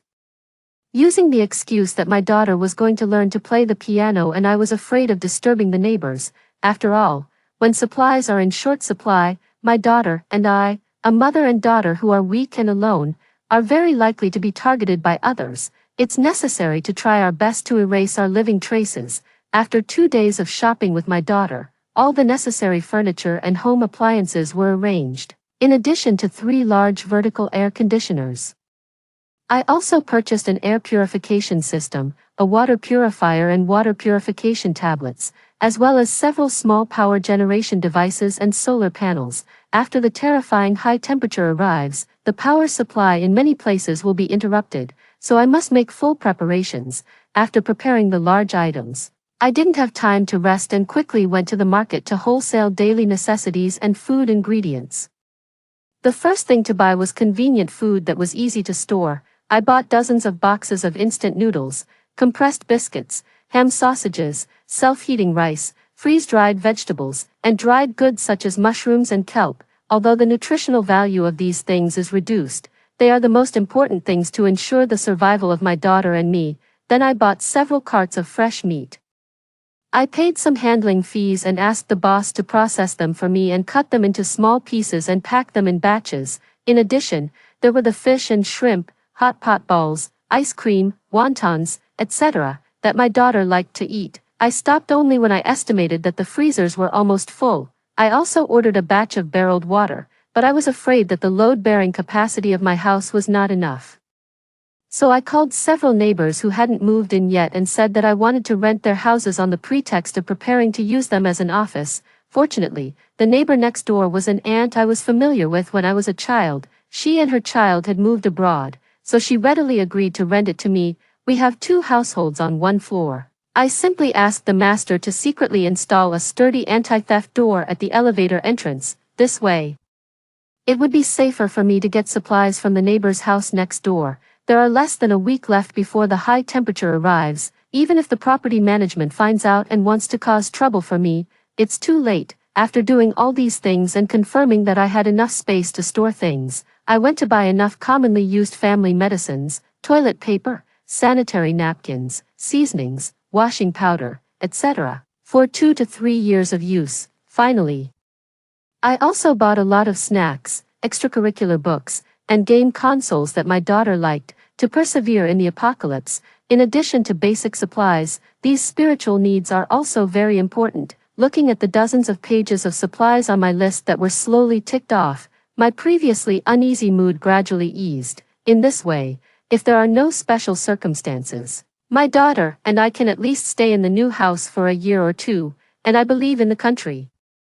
Although this is a super disaster apocalypse that hasn't been seen in hundreds of years, it will definitely be able to restore social order within a year. Mom, are we going to stay in the new house and wait for the high temperature to arrive? My daughter asked me nervously. In these days, she has gradually understood what will happen next, but she didn't cry or make a fuss. Instead, she volunteered to be my little assistant. I smiled and shook my head.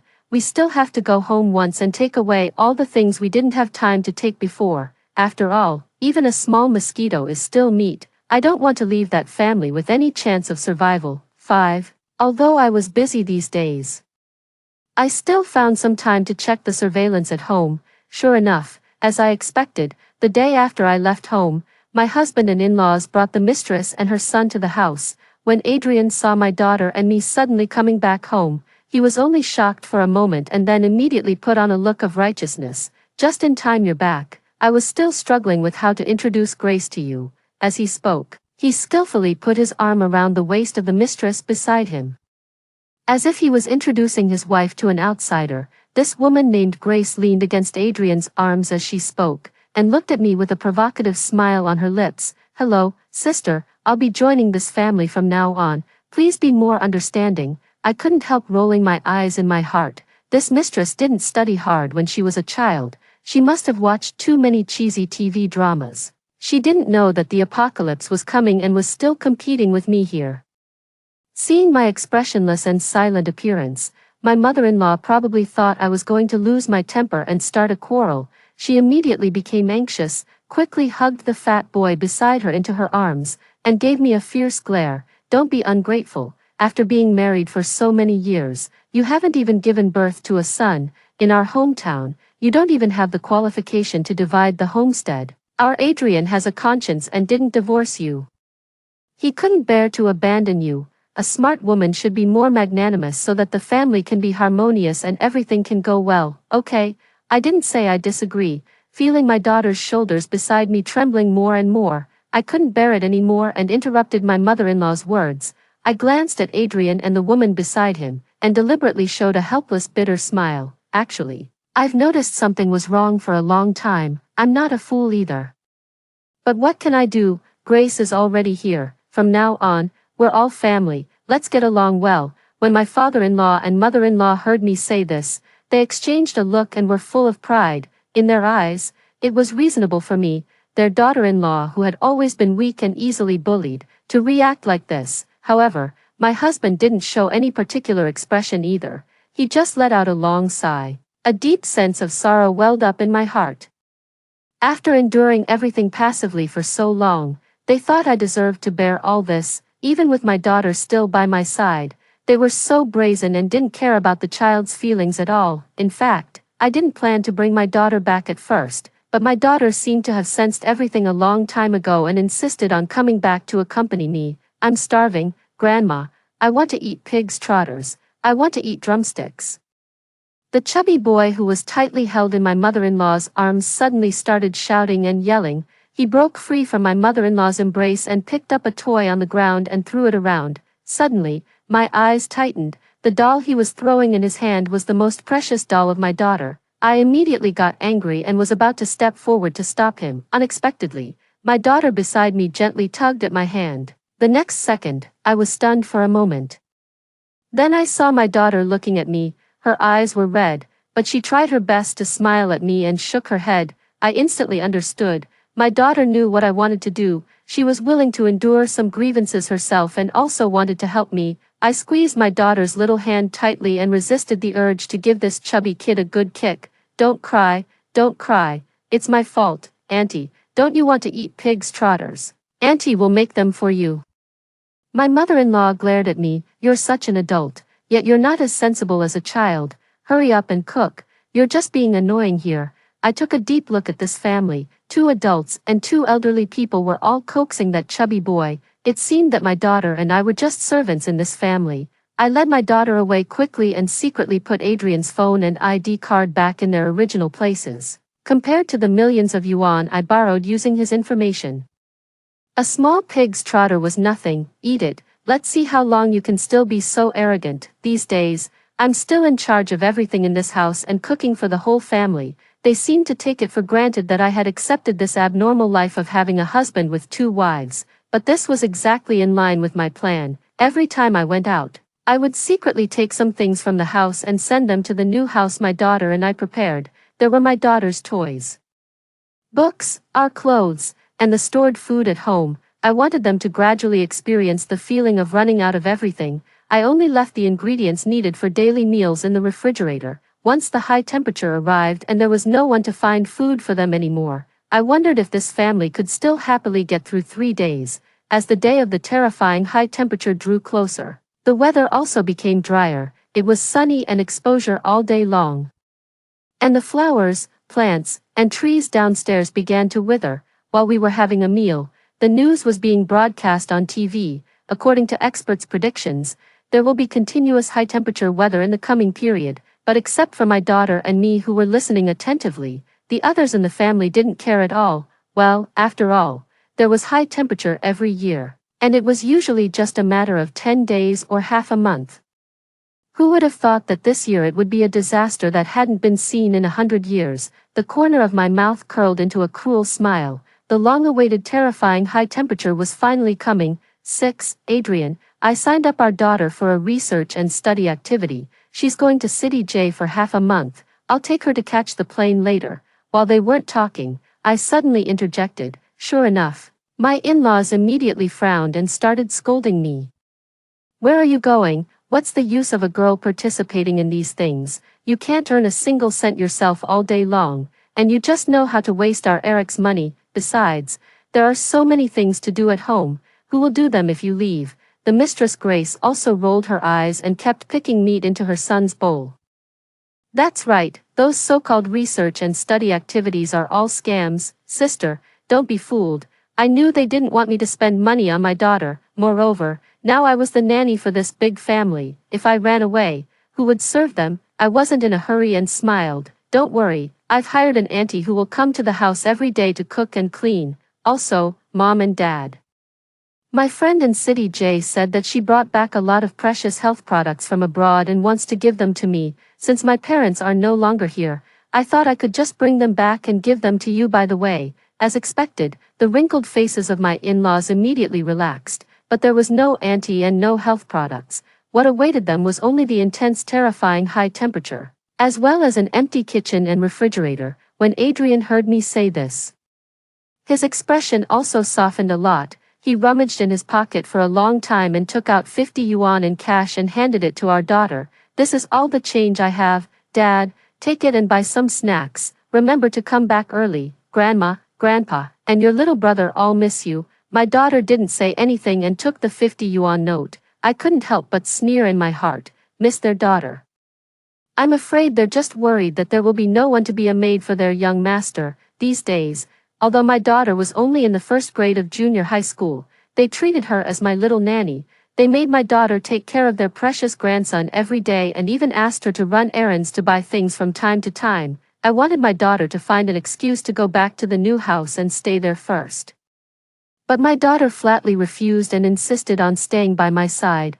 Fortunately, this kind of life was finally coming to an end. I quickly took my daughter and left home that afternoon and also stopped by the vegetable market to buy a full carload of fresh fruits and vegetables. I was lucky. As soon as I got home, judging from my previous experience of the high temperature in my past life, the temperature outside had at least reached around 60 degrees Celsius. 7. When I woke up early the next morning, I saw through the window that the trees downstairs had already drooped their branches and leaves feebly. This was a precursor to them dying. I browsed the news, and sure enough, many people started paying attention to this high-temperature weather. Schools had suspended classes, and some companies had also asked their employees to work from home. Many people were still joking, saying that they could finally take a high-temperature vacation and receive high-temperature subsidies. But only I knew that this disaster was not just about high temperature, there was also strong radiation, and I didn't know how many people's lives it would claim. I didn't have any relatives left, nor did I have any close friends. Other than protecting myself and my daughter, I really had no way to help others. After all, our abilities were limited. On the one hand, I didn't know if others would believe me. On the other hand, I was more afraid that if I revealed too much, we would be targeted in times of crisis. I could only leave comments under some news articles about the severity of this disaster, hoping that everyone could take advantage of the fact that they could still go out today and quickly purchase some supplies. As long as one person saw my message and went to prepare supplies, it would be good, and my phone was surprisingly quiet all day long. My husband didn't even call to ask if my daughter and I were safe. I turned on the surveillance to take a look. There were some ingredients that I had deliberately left in the refrigerator, which could still allow them to have a good meal for a day. Sure enough, none of them went out. This actually made me heave a sigh of relief. I was really afraid that they would suddenly realize the seriousness of the situation and rush out to buy supplies. On the second day after the terrifying high temperature arrived, at noon, my daughter and I were blowing the air conditioner and having a small hot pot when the phone rang harshly. Hello, Olivia, where's the part-time maid you said you hired? She didn't come yesterday, and why hasn't she come today? It was my husband Adrian's somewhat impatient roar on the other end of the phone. As I expected, they had a big meal yesterday. There wasn't much food left in the refrigerator. And the so-called part-time auntie didn't show up either. They were instantly in a hurry. I pretended to be in a dilemma. You've also seen this extreme weather. The auntie probably doesn't dare to go out. You can just go downstairs and buy some food yourself. I guess the high temperature will drop in a few days. Today's weather was obviously hotter than yesterday. The scorching sun was roasting the city. The TV reported that there were countless people suffering from heatstroke. And some people who had been exposed to the sun for a long time had been sent to the ICU for emergency treatment. The host kept appealing to everyone not to go out unless it was necessary. So even though I said that, according to the selfish and timid nature of that family, no one would be willing to go out to buy supplies. It's all your fault. You had to go out at this time. Hurry up and get back here. Sure enough, Adrian was silent for a few seconds on the other end, cursed me a few times impatiently, and then hung up the phone immediately. 8. I had just turned on the surveillance to see their chaotic situation when my daughter suddenly said, "Mom, can you cast the screen? I want to see it too." I looked at my daughter and hesitated a bit. Actually, I didn't really want my daughter to get too involved. After all, she was just a teenager, facing such a father and grandparents. I was really afraid that it would leave a shadow in her heart. But my daughter seemed to see my hesitation and smiled at me. "It's okay. In fact, I've known all these things for a long time. I've always understood that they don't love me at all." I was really sad at first, but now I feel that as long as Mom is with me, I'm not afraid of anything. Looking into my daughter's bright eyes, I no longer had any scruples. I cast the surveillance video onto the TV and regarded it as our digital side dish while eating. As soon as it was turned on, The crying of the mistress's son came through the speakers like it was piercing our eardrums. I'm starving, I want to eat meat. Adrian sat on the sofa with a bad expression, holding his phone. He was probably still angry with me. The mistress and my mother-in-law were coaxing the chubby boy on one side. My mother-in-law was holding a piece of potato in her hand. Good boy, eat a piece of potato first. It was grown by grandma, it's even more delicious than meat. This was a bag of potatoes that my mother-in-law brought on the day she came. I thought it was unlucky to take their things. So I just left them for them, but I guessed that the only thing they could consider as food at home now was probably these potatoes. The chubby boy cried for a long time. I guess he realized that he couldn't cry for meat anymore.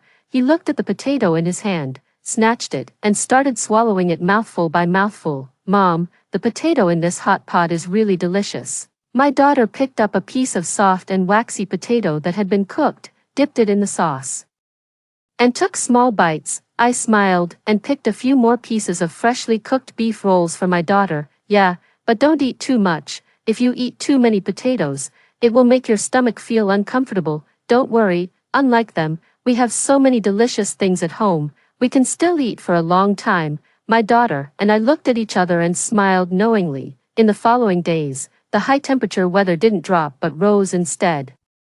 The outdoor temperature was estimated to have reached 80 or 90 degrees Celsius. The news reported that more and more people had died from heatstroke, except for a very small number of people who had special radiation-proof suits and could barely go out. Ordinary people simply couldn't go out to buy supplies. Olivia, aren't you coming back yet? Even though they knew that they couldn't go out because of the terrifying high temperature. My in-laws and husband still called me repeatedly to urge and curse at me. What can I do? Otherwise, why don't you fly a plane to pick me up? I was lying on the sofa watching TV and sneered, then quickly contact the boss who usually delivers goods for us. Ask him to send us some supplies. Adrian was almost roaring. In the past, I would always participate in the group purchase group of the community. When the weather was bad occasionally, I would also contact the boss of the community store to deliver goods. Without me, Adrian hardly knew how to buy supplies. Are you crazy? You don't even dare to go out yourself. How can the boss deliver goods to you? Just wait, maybe it will get better in a few days. I was too lazy to say another word to him and directly hung up the phone. These days, the only thing they could eat at home was potatoes. Sure enough, adults could endure it for a while. But that chubby son had been crying all day long, saying that his stomach hurt and burned and that he wanted to eat delicious food and meat. Of course, there was also a supplies mutual assistance group in the community. Adrian and Grace joined it as soon as possible. At first, there were still some people who were willing to exchange or sell supplies, but gradually, seeing that the situation was not right, the group had become a place for simple help seeking, and almost no one responded. Now, there were also large-scale power outages and water cutoffs everywhere in the city, as well as fires caused by dryness, but fortunately, the community where Adrian lived was a high-end wealthy area with relatively complete facilities. The community also had its own power generation system, so I could still continue to watch the surveillance videos every day as a form of entertainment. When my husband and the mistress saw that there was really no other way, they started pushing my father-in-law and mother-in-law to go out and find supplies. Mom and Dad, look, the baby is almost fainting from hunger. If something happens to your precious grandson because of hunger, can you live with yourselves? The mistress was crying and holding the child, starting to engage in moral kidnapping. When my mother-in-law saw that the matter fell on her, she quickly pushed it back to my father-in-law. Old man, you know my legs and feet are not good, you go. Your body is better than mine, just go to the supermarket at the door and have a look. As long as you're quick enough, just grab a little something and come back, and we'll have something to eat. Pushed by his son and daughter-in-law and urged by his wife, my father-in-law had no choice but to put on a raincoat as a sun protection suit and go out to see if he could find something to eat. But until the next day, I didn't see my father-in-law come back. Well, in this high temperature, and with a raincoat on, he was probably cooked as soon as he went out. The terrifying high-temperature weather has persisted for a month. Although the state has been providing continuous rescue efforts, the temperature remains stubbornly high. With limited manpower and resources, it's simply impossible to take care of everyone, and the dark side of human nature is gradually emerging. The building where Adrian lives is mostly populated by wealthy people. Some families with ample supplies have started selling small amounts of food, not for money, but in exchange for women, just as I experienced in my previous life. Such absurd and malicious deeds have actually found responders. Many people in various groups have begun posting photos of their wives, and even their daughters, hoping to exchange them for some food. I saw in the surveillance footage that despite Grace's crying and resistance, Adrian still sent out her photos. As if afraid that the wealthy man with supplies wouldn't be interested, he specifically chose pictures of Grace wearing sexy pajamas. Grace cried and refused, but she, who had previously used moral coercion on her in-laws, was now on the receiving end. "What's wrong with you sacrificing yourself for your son? He's the only heir in our family. If anything happens to him, you couldn't make up for it even if you died." As a petite woman, she had no chance against them and could only go out, weeping. To sell her body in exchange for supplies, I took a sip of hot tea and watched as one ugly message after another scrolled by, still feeling a chill down my spine. In my previous life, I was the one forced to obtain supplies in this way. Adrian and his mistress tied up our daughter and threatened me. He glared at me viciously. "If you don't go, I'll send your daughter to sleep with others. She's old enough, and there are plenty of people who like young girls." I'm very grateful that my daughter doesn't have the memories of our previous life. Otherwise, hearing such words from her biological father, even the strongest willed person would find it hard to let go. Fortunately, there are only 3 households in the building where I live, and the other 2 are occupied by elderly people. They have the habit of stockpiling supplies in advance. As soon as the weather turned strange, the elderly had already stored enough food.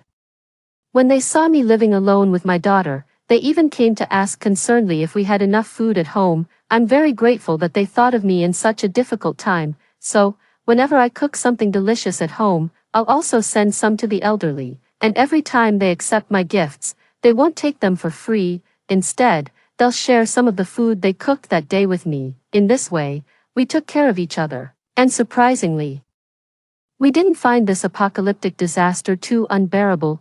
10. Just when I thought things would settle down like this, unexpectedly, an even more dramatic scene unfolded. When Adrian sent Grace over, he himself was taken a fancy to by that wealthy man with a special fetish. The man promised Adrian that if he accompanied him once, he would give him a pack of instant noodles. This time, Adrian was the one being morally coerced, so, at night, only the mother-in-law and the mistress's son were left at home. The next morning, the couple limped back, supporting each other, holding a few packs of instant noodles. "Olivia, you $%, you'd better die out there, don't come back." Furious and embarrassed, since I blocked his phone number, Adrian started sending me a stream of curse-filled text messages. Presumably, he was regretting that if I were still at home, they could have exchanged for more instant noodles. I've gotten used to watching the surveillance footage of Adrian's family every day. Sometimes, if I miss the live broadcast, I'll rewind to see if there's anything interesting, but when I just opened the surveillance this day, the mother-in-law's bloodless face was staring straight at the ceiling. Her head had been smashed in by something. I couldn't help but let out a scream and quickly flipped through the unviewed playback. It turned out that Adrian and Grace thought that since they had to sell their bodies to get food, why should the mother-in-law enjoy the fruits of their labor for free? They stopped giving her food, at most leaving her a few sips of the soup from the instant noodles. Finally, the starving mother-in-law crouched at the door with a rolling pin, planning to knock them out when they came home early in the morning and grab a pack of instant noodles.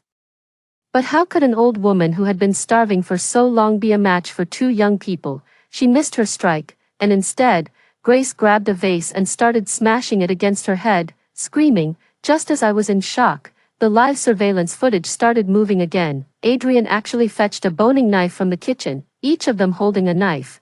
They crouched on the ground, doing something to the mother-in-law's body. I couldn't bear to watch anymore and quickly turned off the screen. The tragic fate that my daughter and I suffered in our previous life was now playing out on this family. 11. The mother-in-law was old, weak, and skinny, and couldn't sustain the starving family of 3 for long. Before long, Adrian collapsed. I saw him lying on the sofa, clutching his buttocks, presumably, after sleeping with that wealthy man for too long. A certain part of his body could no longer take it.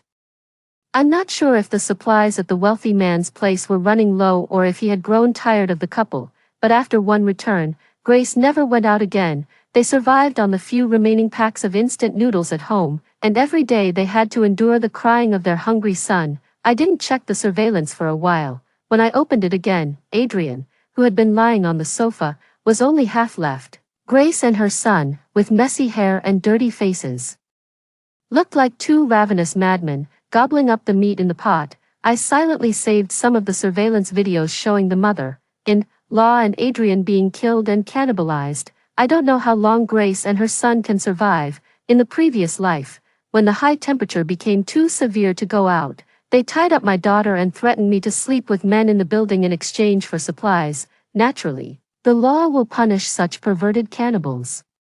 And shortly after Adrian's death, before his body was even completely consumed, the high temperature suddenly dropped. After several months, the first rain finally fell on this land. After the downpour, a rainbow appeared in the sky. Many people wept with joy at the sight of it. The terrifying high-temperature weather had finally passed. The state never gave up. After the disaster ended, communication, water, and electricity were quickly restored, and social order gradually returned to normal. I don't know how many incidents like Adrian's family's occurred, but I believe that from now on, there will be no more. On the first day when it was safe to travel normally, I took the evidence I had saved and handed it over to the police. 12. Grace was taken away by the police from the survivor rescue station. She was arrested on charges of intentional homicide and malicious destruction of a corpse. I truly underestimated this woman's psychological resilience. After going through all this and cannibalizing two people, she still didn't go crazy. When she was arrested, not knowing that I had been monitoring them all along, she cried and pleaded with the police, saying that it was all done by other people in the building. She's likely to be sentenced to death. As for her child, although he also ate human flesh, due to his young age, he was sent to an orphanage. Adrian's family, thus, received the punishment they deserved. When the police called to thank me for providing strong evidence, I looked out the window at the gradually reviving greenery and let out a long sigh of relief. The anxiety that had been plaguing me for so long finally dissipated. Since Adrian and I were still legally married, I inherited all of his estate. I sold that terrifying house where 2 murders had taken place at a low price, moved to a new city, and started a new life with my daughter. With Adrian's money, I opened a small flower shop.